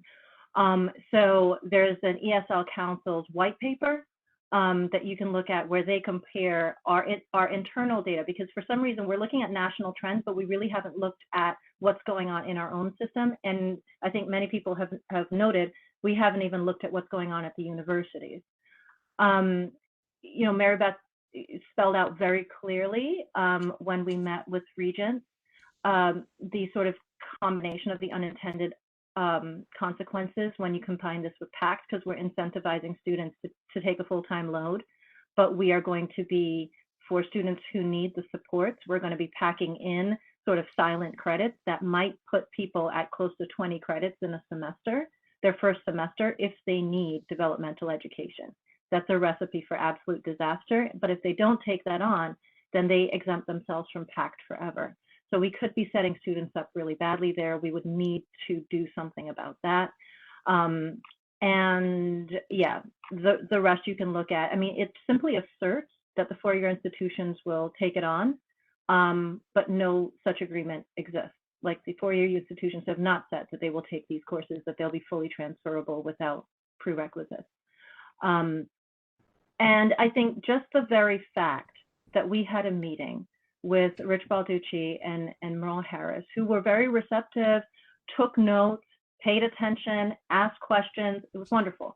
But the fact that we needed such a meeting demonstrates that the people who should be in charge of this are not in charge of this, because the meeting was with the very people who were listed as the people who were in charge of this. Those groups that I just mentioned, and the people in the Acme work group, the faculty-led work group, who developed the recommendations that should have informed the policy, but the policy does not reflect their work. Okay, so Mary Beth was there, and I just want to say something quickly, and I'll move on. But we're expecting this to come through next month, and it is because it's so far-reaching. It's really consequential. So we should make sure that we're informed. Go ahead, Mary Beth, if you wanted to jump in. No, I mean, I think you summed it up. Great. I mean, I agree with you, what you said about the meeting. Okay, great. Okay, I think I did get through that, because I mentioned CCIC. I'll just give you the dates that are coming up. The next CCIC meeting is April 21st. The next ASA meeting is May 7th. And the next BOR meeting is April 22nd. The one after that would be the one that Acme could potentially come back into. David, your hand's up. I think I may be slightly out of order, but I was amazed to read in the Guided Pathways recommendation on accelerated terms. So it's not directly related to Acme, but that they are proposing moving to a 7-1-7 course scheduling. That courses in the community colleges will be 7-week courses with a 1-week break, followed by another 7 weeks. Could you explain what is going on there? I cannot. That came in the packet, the agenda packet. We went over time, and I have a feeling maybe we didn't get to that, but I don't remember discussion of that. I can tell you, David, that they're piloting it in the fall. They asked us if anybody wanted to do it. They are welcome to try it in the fall. I think, for writing intensive courses, which is mostly what I teach in English, right? I think it's a really bad idea. Yeah, Well, at Tunxis, I believe we've been told that half our load will be 7 a week, and the other half can be the standard 15-week classes. And I believe we've been told that'll be for the summer too, because they want consistency, the system office, in terms of summer offerings. So I don't know how this is going to turn out. And has this been planned at all with faculty? I presume not. We were just told, just informed. No, our academic standards committee essentially doesn't exist anymore in terms of reviewing policy. I can give you some insight into that. From our English department, Ron, I don't know if you talked with our Northwestern people there, but we have a new faculty the last couple of years, and he's tried it, and it's put in as an accelerated English. So English, let's say English 101 or in English 102.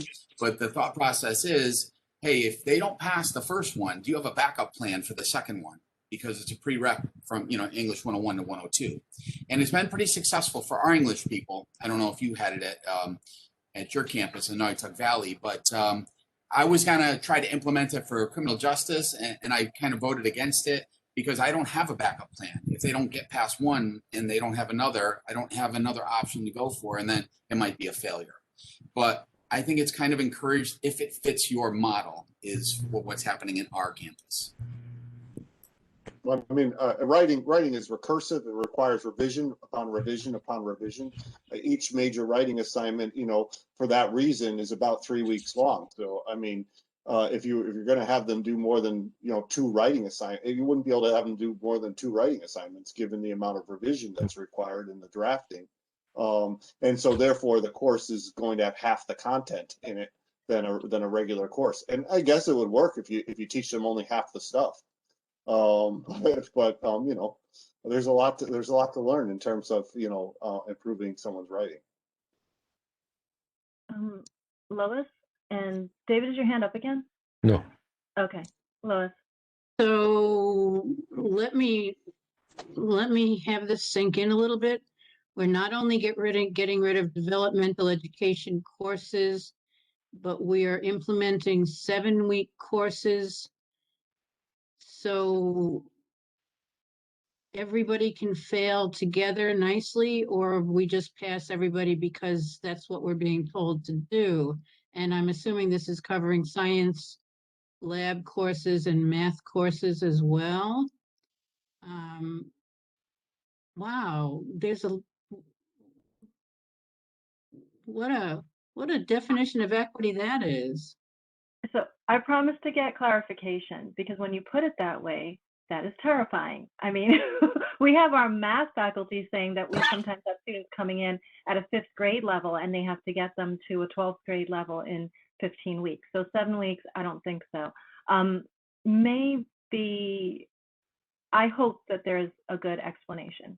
So then we can have students graduating in a year instead of 4 semesters, instead of 2 years. Wow, wait, we're just doing well. This is amazing. Well, equity. And actually, Lois, if they take half their courses at the high school, right, they could do it in 1 semester with us. Absolutely, yeah, right. Absolutely, they could. Or Burger King, it's have it your way. What do you want on the Whopper? We have to make the customer happy, and the customer just wants a degree. They don't want to learn anything. Now, that's being unfair to our students, because some of them do want to learn something, but I love it. We're getting rid of developmental education, and we're cutting our classes down from 15 weeks to 7 weeks. I love it. The thing is, we do need to serve our communities, right? And their different students need different things. So we should definitely be having a conversation about all kinds of interesting scheduling things. But we haven't had a conversation. Yes. That's the thing. Like for that to just show up at the level that is one step before the board is just alarming, because we need to have that conversation. And again, if this is how we feel about the classes that we will deliver, how likely is it that they will be successful? All right, I will make sure to get some clarification there and hope that there will be a real conversation. Yeah, and apparently I'll have to add to faculty control over the curriculum and pedagogy, including the mode, the manner, and the schedule. Because, this is clearly a violation of faculty responsibility and faculty competency. And it's kind of the model here is, well, in Texas, they're doing this in mathematics, and in Idaho, they're doing that in English. And over in Vermont, they did something really interesting about scheduling. So why don't we do all of those all at the same time? Right. I mean, the absurdity is evident. Yeah. And We have without no- ever we have really no interest looking in at the- our students or our faculty or our needs or our any of it. Yeah. But we have no interest in the success of our students. We just want them to get out and graduate so we can tell everybody how wonderful we are in graduating students. Well, and so they could pay for 60 credits instead of 15 or 30. I mean, that's the other big thing, right? That's the other dirty little secret here. It's all about getting them, it's like being a heroin dealer, and you just keep giving it to them, and it's not good for them, but you just keep giving it to them so that they keep paying you, putting more money in your pocket. I'm sorry. Yep.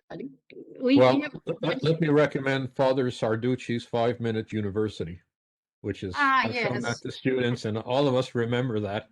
I'll just mention the program for philosophy. It's about ideas, and that so you teach the students, what you think 5 years from now they're going to recall. It's not all that much, but on the other hand, it also means you can do the 2-minute master's program. And we think conspiracy theories and lack of critical thinking is really bad now. Wait.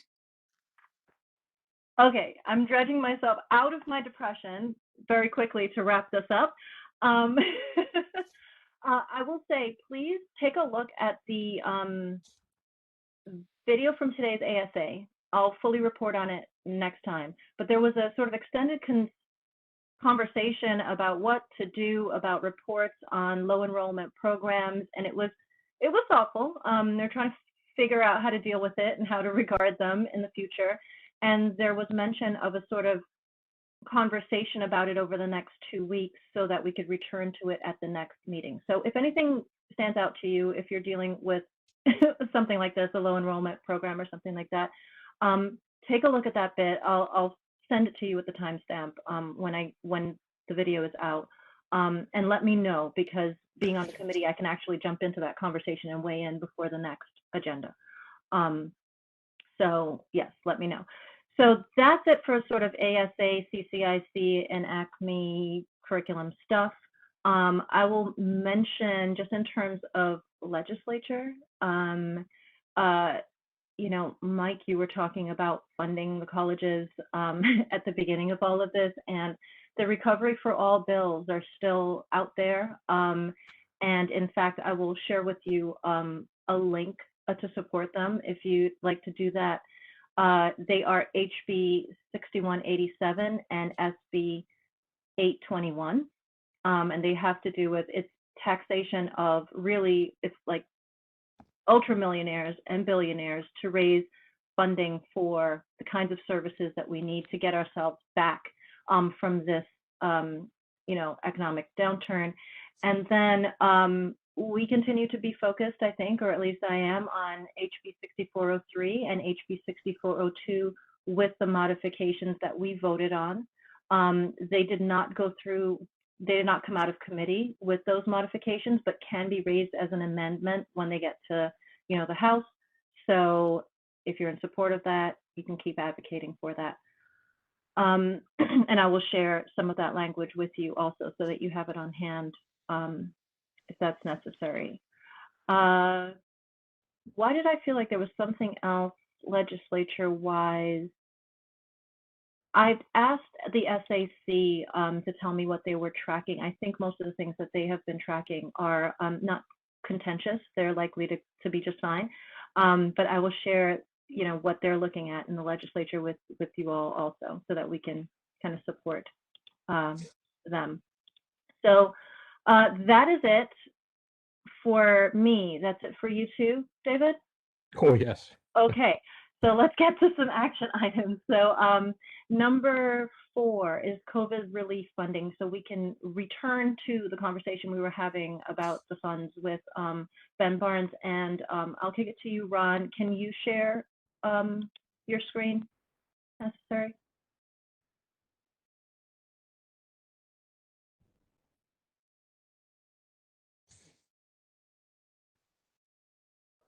What did you want me to share? I thought you were talking about I thought I was going to share when we were talking about the resolution on the line programs. Oh, okay. Yeah, 'cause I mean, I don't really have anything to share on this.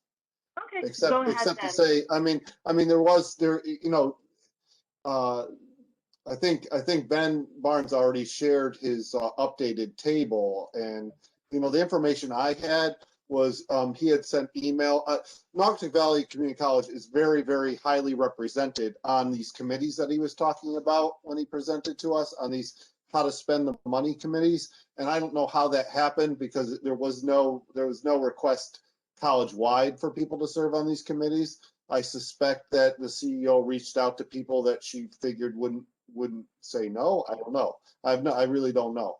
But he created a whole bunch of committees to decide how to spend this money, and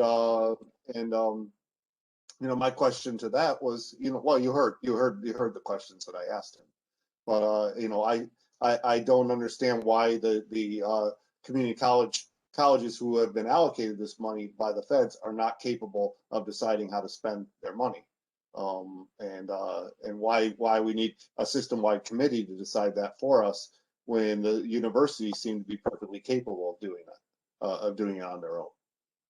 And so it does seem to be a power play rather than anything else. And again, this speaks to the issue of the leadership, right? If we had, you know, if we had forceful and strong college presidents, I doubt that this would be, you know, okay.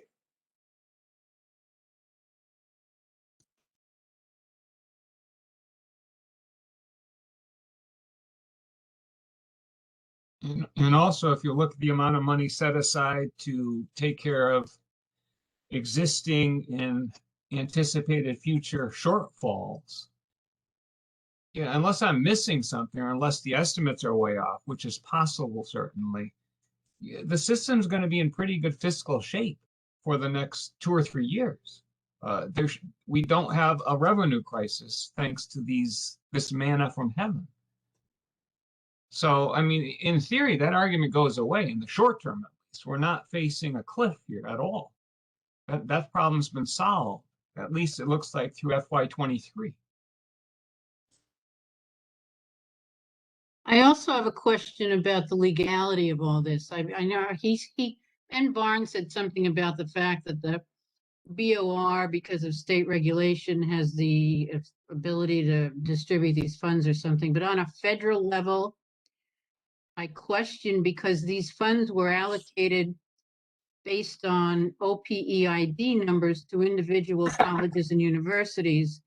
So how can they give us at most 20% of this, each of the colleges, some of them a lot, some of them 17%, and they maintain control over 80% of this funding and make the decisions?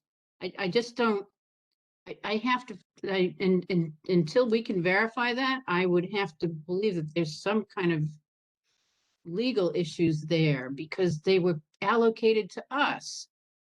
I have the documentation. They were allocated to each college based on their OPEID accreditation number. Last time I checked, system office didn't have one. I think that's an important question. And I think, you know, as a result of the meeting today, what I will do is write an email to the chair of the Finance and Infrastructure Committee on precisely that point. I mean, that's pretty obvious. And we need a clarification on that, and also a statement from them in writing, if they consider that this has been authorized, under what say so. I also think that, I just let me finish and I'll let you guys go. I'm considering writing to Blumenthal Murphy, and my rep is Jim Himes, and bringing this up with them, because I just don't see how legally they can do this. I want to apologize to Kalina because I did write, I wrote a resolution on I'll this. share it now. I've written so many things and the past couple of weeks that I totally forgot. But I have a resolution for FAC that I can share my screen. And oh wait, go ahead, Kalina. Yeah, I had totally forgotten that I wrote that because I wrote it back on April 1st. And you know, these days, 8 days is a long time for me these days. So yeah, so I wrote it on April Fool's Day, and today I'm acting the fool. So, so there you go. I apologize, Kalina. Yeah, so no worries. I mean, and I think the reason that it wasn't linked on the agenda was because, you know, we had it ready, but wanted to really get some clarity from Ben Barnes to make sure that we were responding to something that was reality. So, you know, it's about how does the body feel? Do we feel that we have enough information to make a request like this? So I can read it. Do you want to read it, Ron? You're muted.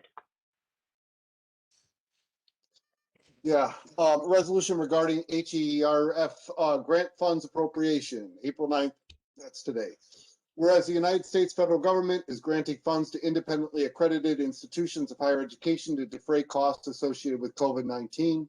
Whereas the Finance Committee of the CSCU Board of Regents has announced that Connecticut's community colleges will be allotted $51.3 million under this grant. I think that the money is more than that now, based upon the new figures from the tables that Ben Barnes just showed us.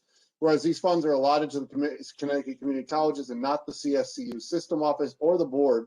Whereas CSCU CFO Ben Barnes has asked community college CEOs to identify employees for a task force he intends to lead to determine how these funds will be spent. Whereas such a task force violates the independence of Connecticut's community colleges, removing budgetary decision-making from the college chief executive officers and presidents who are designated by HERF as those responsible for these funds. Resolved that the CSCU Faculty Advisory Committee to the Board of Regents calls on CFO Barnes to allocate HERF funds to the colleges using the standard budget allocation formula, and be it further resolved that the community college CEOs and presidents establish local task forces with appropriate faculty and staff representation to determine the most effective use of these funds within the requirements of the grant. I didn't even know about this, except that a friend of mine was asked to serve on a committee. That's how I found out. So this has been completely has lacked transparency from the start, at least at my college.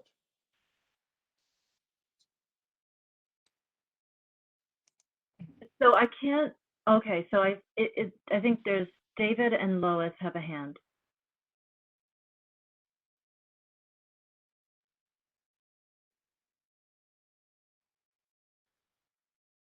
Oh, I'll second or move the motion. Okay.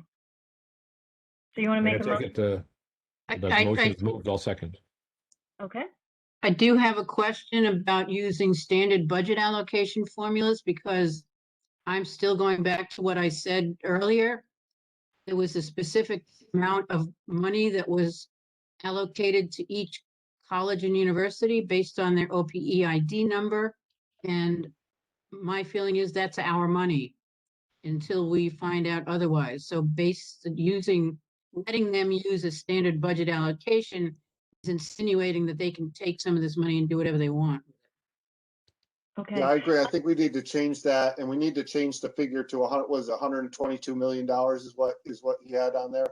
Okay, and then I think we also need to change that language to say the allocation established by the federal government under federal law. Okay. Go ahead, Mike. Yeah, I just want to say, Mike David Myrna, go ahead. I just want to say, do we want to first find out though about, I mean, we don't want to say something stupid. And maybe we should find out what David or Lois finds out when they write and find out if this is, if they have the power to do that, then they have the power to do that. And we just look like we don't know what we're talking about. So can we each find out whether what they're doing is sanctioned correct, by what the legislature or whatever it is. I think it'd be good to know that first. Yeah, I agree with Mike. Myrna?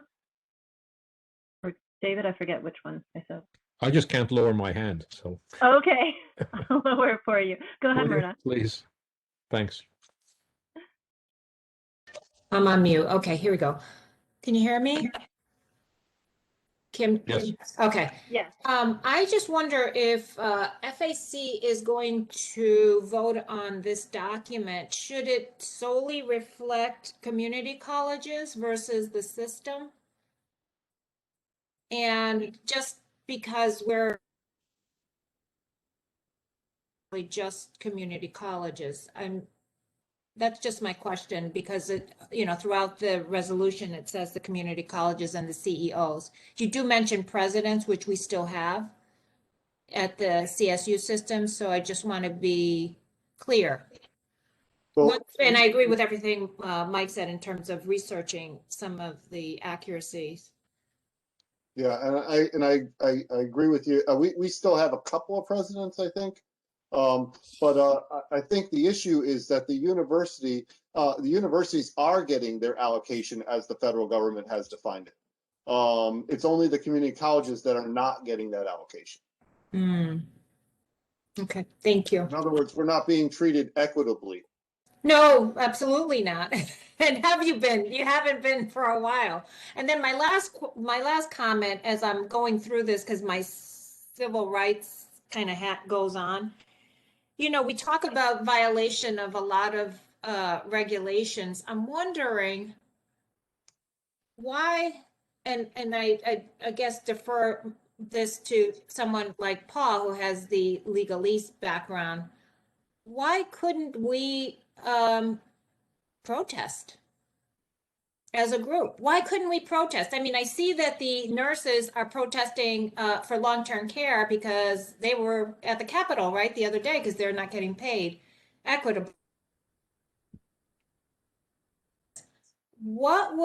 And this would be not necessarily an FAC, but we need to poll our constituencies to say they are in violation of a lot of things. That's what I hear throughout our meeting today.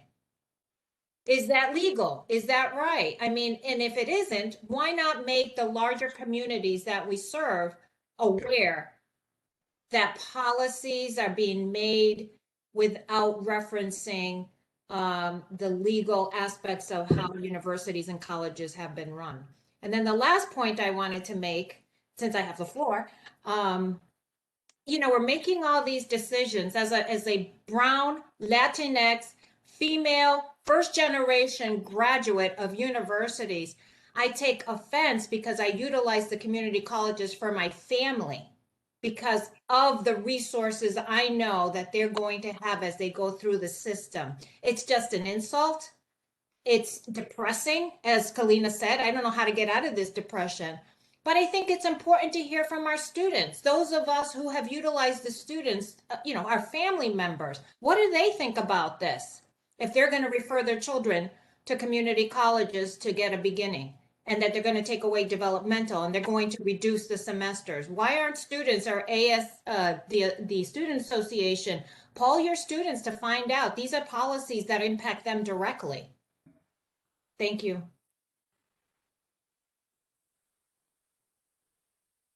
Go ahead, Lois.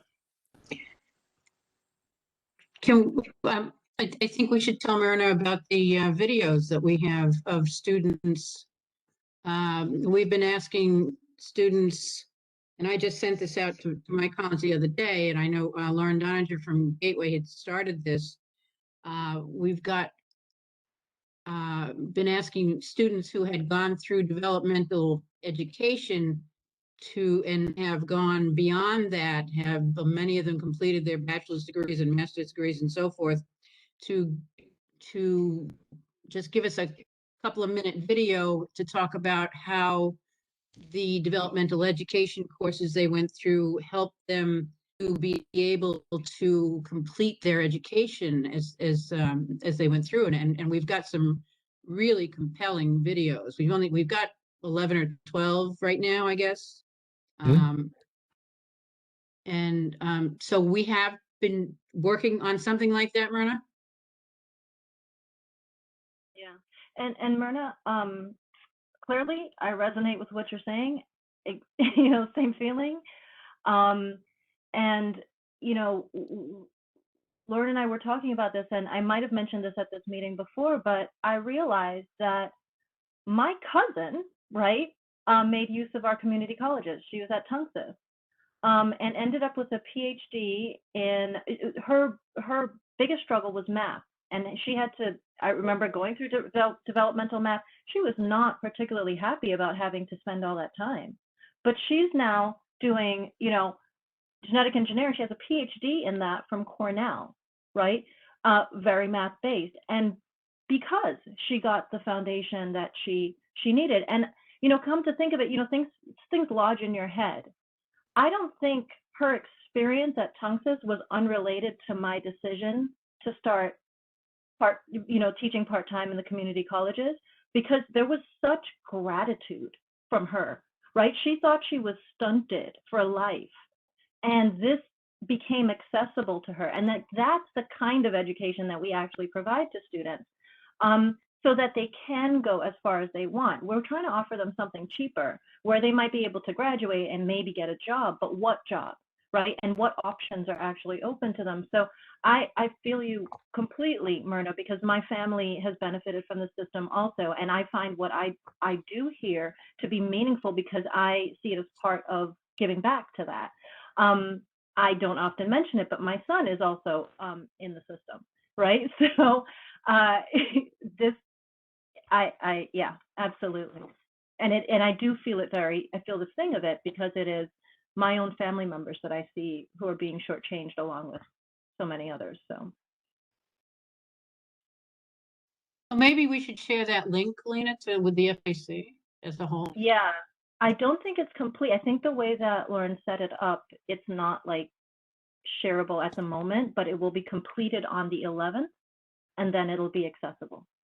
So I'll make sure to share it with everyone in 2 days when it's public again. Yeah. All right, so I am not entirely clear where we were with that. David had offered a motion or a second. I'm not sure. We have had some discussion. Is the feeling that we want to provisionally approve it and get the facts on it? Okay, so let's take, who's officially owning this motion? I guess that would be me, since I wrote it. Okay, so Ron and David second.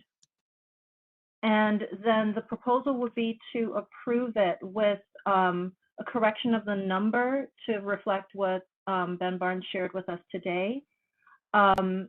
Removal of the standard budget allocation. It would instead be the allocation under federal law. You said it some way that I really liked, and then I didn't write it down fast enough. The allocation, the allocation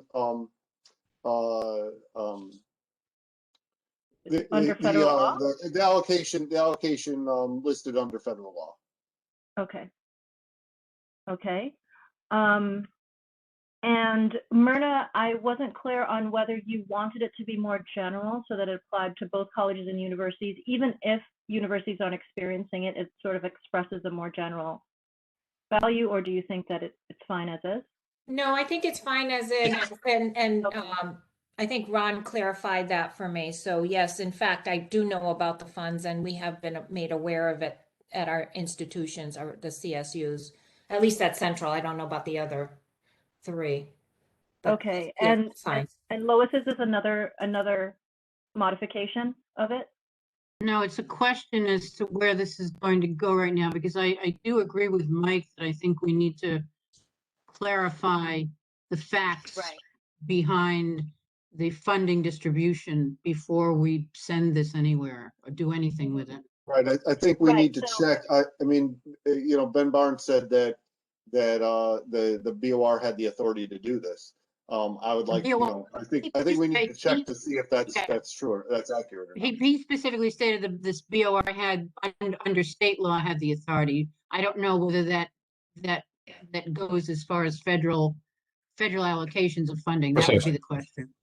Yeah, and if I may interrupt here, I think if we approve this, as Kalina said, provisional upon that question, what we can do is send it immediately to the chair of the finance committee, who is responsible ultimately for this, to the BOR. It's not Ben Barnes. He's the person from the system office who reports to the people on BOR. And in that case, we'll ask for what the authorization might be. If the authorization is some resolution about students first, that's it actually shows that you don't need to consolidate the community colleges to redistribute the funds. If any authorization under students first is not sufficient to override federal specifications, then they have to change their process. But I think, David, I would prefer to pose this question to some third party that's not a member of the Board of Regents. And I Well, don't we do mean that in OPM. addition. I do not mean OPM. I mean somebody in the federal government. Right.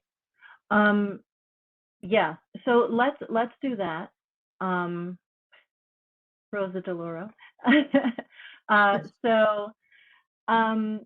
Let's see if we can vote on approving it provisionally, figuring out what the facts are. And, you know, I've just reviewed it again, and I don't believe that it necessarily says that this is illegal as much as we just don't think this is the way this should be done, right?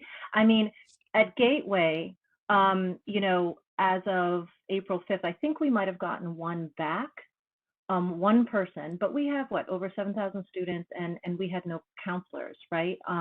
And so these are the sorts of things that campus by campus, we should be thinking about what it is we need to run efficiently and what our priorities are and what the costs and benefits are, you know. So even if this is just a statement of our recommendation, right? I'm not sure that we explicitly say this isn't legal. And I don't think we lack the authority to make this statement if it's, you know, legally allowed. I don't know. But what we could say is that we will not forward it unless, you know, the conditions under which we will forward it. If we figure out this is just fine, we won't even bother to make the statement. Go ahead, Fran. Yeah, and just to piggyback on that, clearly it is not illegal to allow each college or university to decide what to do with the money, and that's the point. That right. I think we're crystal clear. That is not against federal law. Right. Can I ask what we're, you know, putting aside the legality for the moment, if it's determined that this is legal, what the Board of Regents is doing, if we send it to them saying that we don't approve this or whatever else, we know they're going to ignore us. What is our end game here? You know, Lois, I have always appreciated that long before I ever started participating in the FAC, I can now look back for years and see consistent narrative that allows me to sort of understand how we got here, and what the various changes were along the way. If nothing else, documentation of the disconnect between our values and priorities and those of the system office, that is enough, as far as I'm concerned. Absolutely agree with you, because that's what I've been doing with the Senate. I know that they are ignoring everything, every resolution and everything that I write. I don't care. I want it on record. Right. How about appropriations? Would appropriations be interested in this debate? I think we need to find let's find the legal issues, if there are any first, and if not, you know, we can go to the Appropriations Committee and say, hey, look, they're giving it, we've got, you know, they're giving us 20% of this funding and they're keeping 80%. What to it's do? Actually a little, it's actually a little over 1%, Lois. Each college Well, gets I'm just looking at the latest funding we got. It was 20% given to us, and I'm not counting the student stuff. I'm just counting the stuff that was allocated to the institutions. Yeah. All right, so let's move to a vote, understanding that we're going to change the number. We're going to shift the standard budget allocation language to the federal law language, how about the federal, according to the federal distribution? That way we're not invoking law, right? The way, because it was assigned according to institution number. Right. Like federal allocation. or distribution, I think is what I said. And then we're going to approve on the condition that we get a sense of how appropriate this is from the legislature somehow. So I want to move to vote. I think Mike might want to have to say one more thing. Yes. Yeah, I did want you to I think it might be smart, rather than to vote on it as it is or could be, why don't we find out what we find out and then either, say that we don't approve of, it's legal, but we don't approve of it, we would write it differently than if it's not legal. I mean, I don't see the reason to vote on it now because we're not going to find out before our next meeting, probably. So I would think that we would then modify the language based on what we find out. I mean, I'm okay either way, but it just seems to me, why don't we figure out what the situation is and then tailor the language to the real situation? So I was going to say, I hope to find out within a week. And the worry is that we're trying to spend this money quickly. And we've actually heard some of that narrative, right? So that there might be a chance that we don't get out in front of it. At the same time, based on what Lois said, if this is really just documenting, who knows? So I'll leave it to you all. I would agree with Mike. All right. Do we want to push this off for next month? The only worry I have is that if they, I know Barnes wants final proposals by April 20th, and then they will start, they'll start spending soon after that. Right. And so, I mean, it'll take them a very long time, I would imagine, to spend $120 million. But, once they start the spending or once they start the process, right, we'll end up with the same situation that David's was trying to address, and the fact that, we're already in this. How do we get out without leaving some of it in place, right? So, I think that's the only concern that I have in that area. But go ahead, Mary Beth, and then Lois. I was just going to ask if FAC is allowed to vote by email. Like, is this something that we could take care of, like, once the information is out, or are we not allowed? I'm not sure how it works if we're allowed to vote by email. I think we've had this conversation, and no, we would have to make it a public meeting. It would be a special meeting with that on the agenda. Okay. Yeah. Go ahead, Lois, and then we must move on because we're running out of time. Yeah, I just want to ask, if we vote on it provisionally right now, we're not going to be able to do anything until the next meeting anyway. So is that correct? So why would we just not wait? We could forward it as soon as we confirm, but look, we're not decided. We can table it. We don't feel like we're going to have any particular power over this anyway. So let's table and agree to raise it again next meeting. Okay. All right. APRC and aligned curriculum review. 2 resolutions are on the agenda attached. I just want to make note of the fact that there's such diversity in the feedback from our different colleges, right? I think Naugatuck Valley is not as concerned as Gateway is about disciplinary boundaries. And that's great. They're completely different cultures, completely different standards for these kinds of things. But Ron, if you want to speak to it very quickly, I definitely want to get to the next items, and we have about 10 minutes. But yeah, if there's anything you want to say about that. I think it sort of speaks for itself. It was passed unanimously. Actually, no, I think there was one abstention because the guy got to the senator came to the meeting late. So there was an abstention. Basically it spells out all the reasons why we think this new curriculum that they're creating, that they're calling aligned curriculum, but that's only to get around the BOR's requirements for vetting a new curriculum, because this essentially is new curriculum.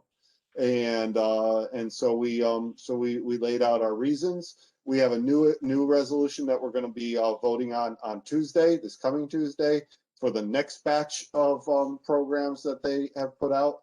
And so we'll just keep doing this. As long as they keep doing it, we'll keep doing it. So even though we're exhausted. All right. And yeah, so the resolutions are right there on the agenda, and they will be included with the minutes and, you know, one of these documents received. In addition, there are 3 new resolutions coming from Three Rivers. I don't think Jen's here, so I'll just say there are 3 new resolutions. I will share them with you. And oh, because I did not actually hit send on the email before we got here, I don't know if we need to review them, but I think we will receive them, right? 3 new resolutions and the gateway resolution. Let's move to item 6 then, the request for a joint meeting with the BOR. And I will just very quickly, so I think we're gonna go overtime just a bit today. Is that fine? And do I need to make some sort of motion on that? Just a few minutes. Go ahead, Mike. We'll be quick. Yeah, I will be. I just want to say I do have a 4 o'clock meeting. I would hate to miss this. I would like to talk about this letter. I think it's great. Yeah. But I hope we don't have to go over. Okay, so let's do it very quickly then. Can I just say something quick about it? Sure, go ahead while I share. I think the second paragraph doesn't need to be there. I think the first paragraph says asked for meetings. The second paragraph mentions if we're going to go down this path, but I think we want to propose. I mean, it says why. I'm afraid they'll read the second paragraph and say no, we don't want to meet because they don't want to even say anything about it. It seems to me that the first paragraph says you've asked for this, and then the second sentence could say something along the line, we'll accept that, we accept that idea, and then say we propose a series of things. Because I think if we say right away, you already don't know what reality is, they're going to go, well, why me? And I think we should present that argument that's in the second paragraph at the meeting or in the conversation. Okay. That's just. And it's funny you say that, right? Because we passed a resolution about, you know, these joint meetings, I think last September, and we had conversations, and you're right. One of the things that we were told when we were denied these meetings was simply that we don't agree enough to have productive meetings. So you might be right this on way that. you're actually taking up his invitation, and I think that's smart. Yeah. So anyway, I see what you're saying. Really cool. Right. Go ahead, Lois. Oh, no, my hand is raised from previously. Okay. Although I don't think that we're going to have very productive meetings. Yep. Anyone else discussion on this? And because this is available on the agenda, I won't actually read it. I believe we already have. Yeah, could I say something? Sure. Here, trying to put my hand up this time and then it didn't go up, so I had the problem both ways. Yeah, I agree with Mike. We don't need the second paragraph. We should be more specific, perhaps in the third, which becomes the second paragraph, what it is we would begin to talk about. In my conversations with Matt Fleury and others, it's pretty clear that they are reticent at this point, based in part on generalization from the public comment period. And I guess maybe they've been watching our videos to see that there are, some really critical positions. And I think that's important that they actually be confronted and challenged by that. That said, I would suggest that we specify for a first meeting, beginning with, say, transfer articulation, guided pathways, curriculum alignment. Those issues are ones which we want to talk about, so that it's clear to them what are the things, what are the agenda items. Because a general conversation, I don't think they're ready to do it, and they're just going to turn it down. That said, if we have some specific items that they actually do want to talk about, and I think they do want to talk about transfer articulation, we want to say now a word or two about guided pathways, and we definitely have a lot to say about curriculum alignment. I would suggest those 3 items. Is your hand up, Maribeth? No, sorry. Okay. Yeah, no, everybody keeps getting stuck. I'll just take it down for now so that I'll know when your hand is actually up. So I would like to keep it more general, right? So my suggestion was the first of the meetings should be just devoted to taking stock. And I think what is necessary, because I don't know, Barbara forwarded us all something that's going on in New Mexico, and we're not clear enough about what's going on in New Mexico. But the interesting thing about New Mexico is that they found a way to do a lot of the things that we are doing through this, elimination of all our accreditations by simply invoking a nonprofit, right? A 501c3, and they're passing everything through. That is certainly more invasive and less disruptive. We don't know how well it works, but we could look at that. We've seen that in New Hampshire, they stopped their consolidation process and they're reevaluating, which is precisely what we want to do. So I know that they don't want to talk about this. They have to talk about this. We cannot, because we are dumping money and we are making sacrifices. We are losing things that we will never get back month after month after month. Those things, they never come back, right? So they have to talk about this. And I'm not, we have sat in these meetings and played the game for a very long time. We need to have the conversation or forget it. I was hoping we'd have enough time today to find out from Ben Barnes if there was any more clarity on the savings that have been claimed for Students First. How is that calculated? Are they calculated? We know that the cost, the implementation costs do not include recurring costs, so they don't include salaries, but the savings certainly do, right? So how do we get an idea? Because they keep saying we don't provide alternatives. We can't measure up to a pipe dream, right? We can't measure up to a myth. So we need to know what it is so that we can provide an actual alternative to what's being offered. So that is what I think the first meeting should be about. I know, and I hear you, Mike. So let's remove, I think, the second paragraph, but then ask them to actually have this conversation with us. And this is a numbers thing. This is not a rhetoric thing. It's just give me your calculation, right? Tell me what it is you're saying so that we can have a conversation about it. We're not there yet. Sorry, go ahead, Lois. I'm just going to say that at some level, there's some delusional stuff going on there. I was told that after the March 11 public hearing at the legislature, they were all patting themselves on the back on how wonderful a job they did. So please keep that in mind.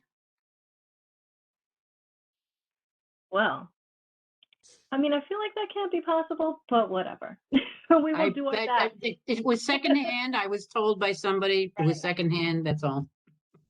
Let's do our best to engage.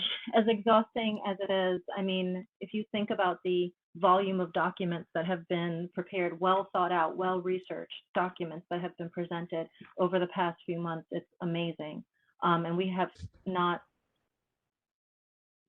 gotten that engagement. We can try. So would anyone like to make a motion to request these meetings and modify the request by removing the second paragraph? Also move. Okay. Second? I'll second. Okay. Do we need any further discussion?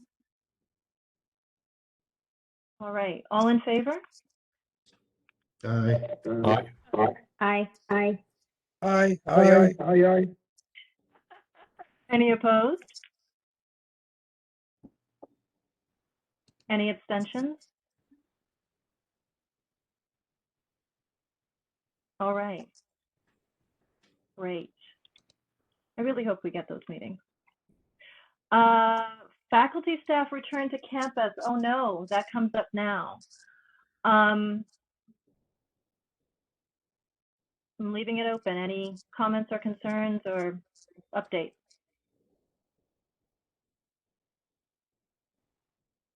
Go ahead, Lois. One concern I'm just going to throw out there really quickly is they keep talking about, at least at Norwalk, they keep talking about the fact that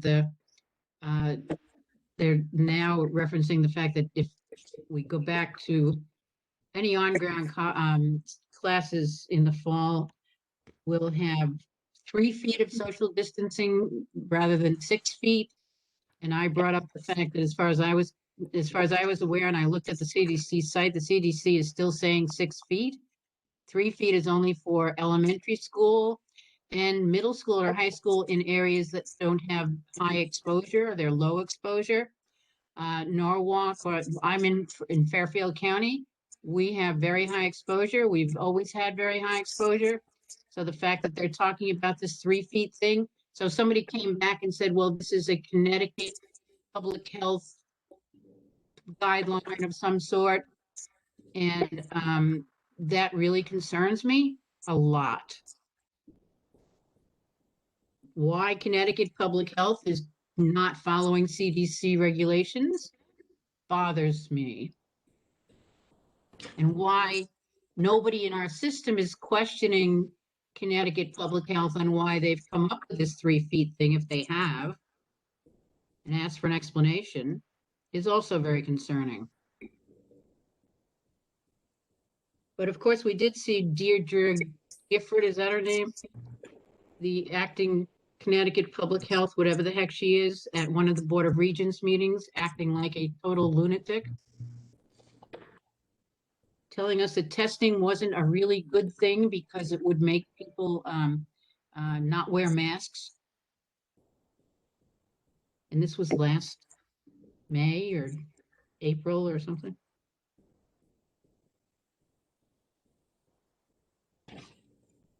Anyone else? I just have 3 quick points. Problem did arise at my university at CCSU, where the president decreed that faculty or administrative faculty, that is to say support staff, who had been working remotely would be returning as of April the 9th, that is to say today. And the problem is that there are certainly a large number of those who are, first of all, fully accomplishing their task remotely, and secondly, not yet vaccinated fully. So we had a motion at the University Senate to move that date to June the 15th. I suppose it could have been negotiated between the administration and the Senate, or administration and the union involved. But in any case, the administration has disregarded that motion and is recalling people starting today on a staggered schedule of some sort, with consideration for individual exceptions. The second thing is, we asked also about mandatory vaccination of students before coming back in the fall, right? And that issue is still being examined, presumably at the level of the system office. There seems to be 2 issues. One of them is the question that these vaccines have provisional approval and not final approval. And secondly, whether there are some privacy concerns about asking students whether in fact they have been vaccinated or not. The Senate resolution that we passed said there should be mandatory requirement, as there is for MMR and meningitis as well, for vaccines for students coming into residence. The third thing that we wanted was a healthcare campaign, so that we begin to campaign with the students, and for that matter with faculty and staff as well, to counter misinformation about the vaccines. And that we want to see the university starting that right away. That has not yet started. So those are the 3 issues that came up.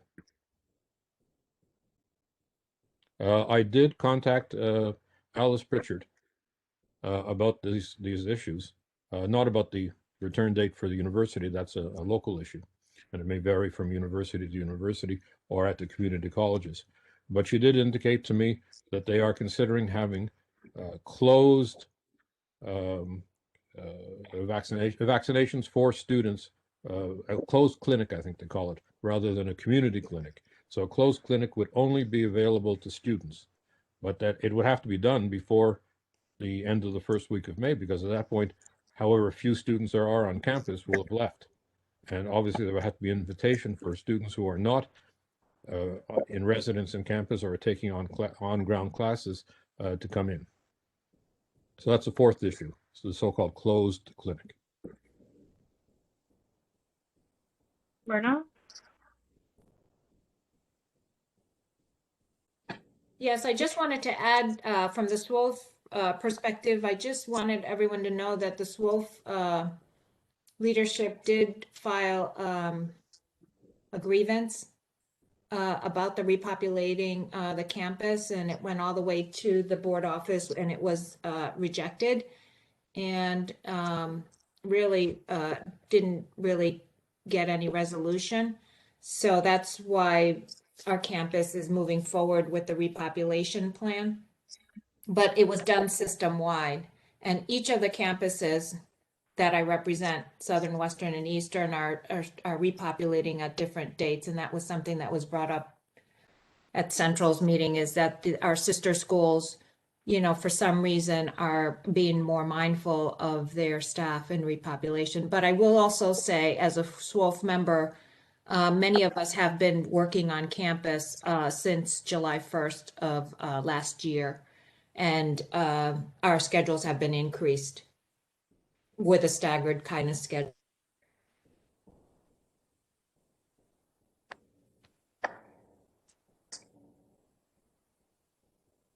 I mean, I hope we return to this next month. I'm not even quite clear on what's happening at Gateway. We received an invitation to RSVP for an in-person graduation, but we had never really had a discussion about that. So I'm not clear on whether there's an option for a virtual option, or if we're just all expected to be there. But we're all being asked to teach at least one on-ground course, full-timers, next semester. And as one of the observations on campus was simply that, you know, they're asking faculty to come back because staff are already back. But if you look at the rate of staff, and not staff infections, but infections among staff and faculty, it seems that it should be going in the opposite direction, right? That staff, maybe we should hold back on putting staff back on campus rather than rushing to get faculty back on. But, you know, that's I'm not entirely clear, so hopefully we talk about it again. Anyone else have news or? I think we can certainly say there's no coordination going on. No. Okay, FAC elections, I'm still kind of putting out notices, and so far, we only really have officially elected folks from Manchester. So if anybody else, any other colleges have your election results, please forward them. We should have some more this month, but if we could get this done by the end of spring, that would be ideal. There have also been some questions about what exactly to do about FAC representation for people on campuses who now report to the system office. And it has become such a pervasive question that there is a conversation maybe to be had between this meeting and next about whether or not we need to deal with it at the level of our bylaws, or if we let colleges handle it on their own. So we should, you know, think about that a bit and see how, you know, far-reaching those implications would be, right? Do we have any other official other than Manchester? Okay, and it's really the colleges that we care about in terms, because we have a two-step process. The, you know, Charter Oak and the universities are fine. You can get here at the beginning of next semester and it's easy, so no big deal. But the community colleges, we need to kind of move on that. FAC conference. Oh, sorry. Go ahead, Linda. It wasn't you? Okay. What I have to All share right. is just information, so I'll wait till you're done. Sure. So I was going to move on to the FAC conference, Linda, so go ahead if you want to say something.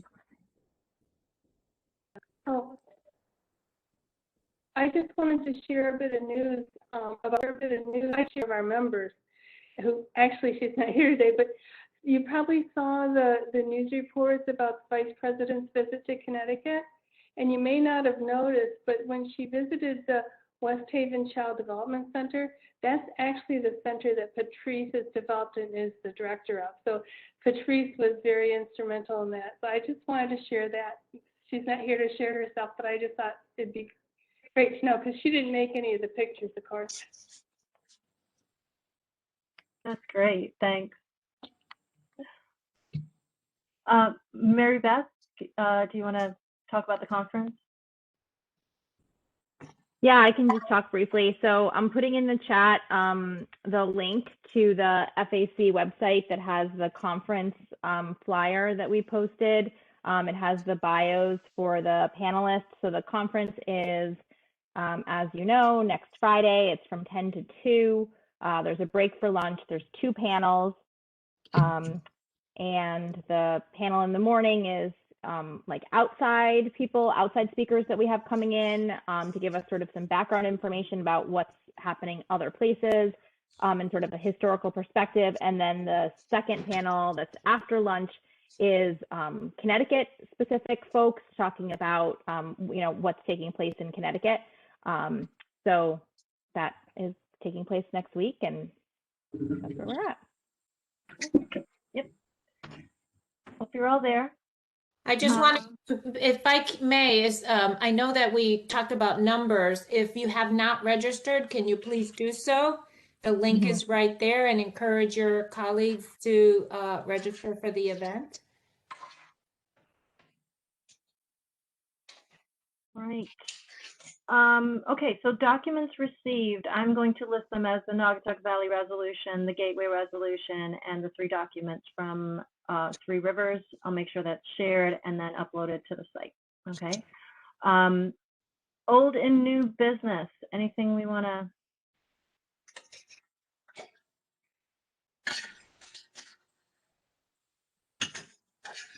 We're good? Yeah, I think the only thing I wanted to mention was the possibility of considering the bylaw change next time. So, oh, motion to adjourn, anyone?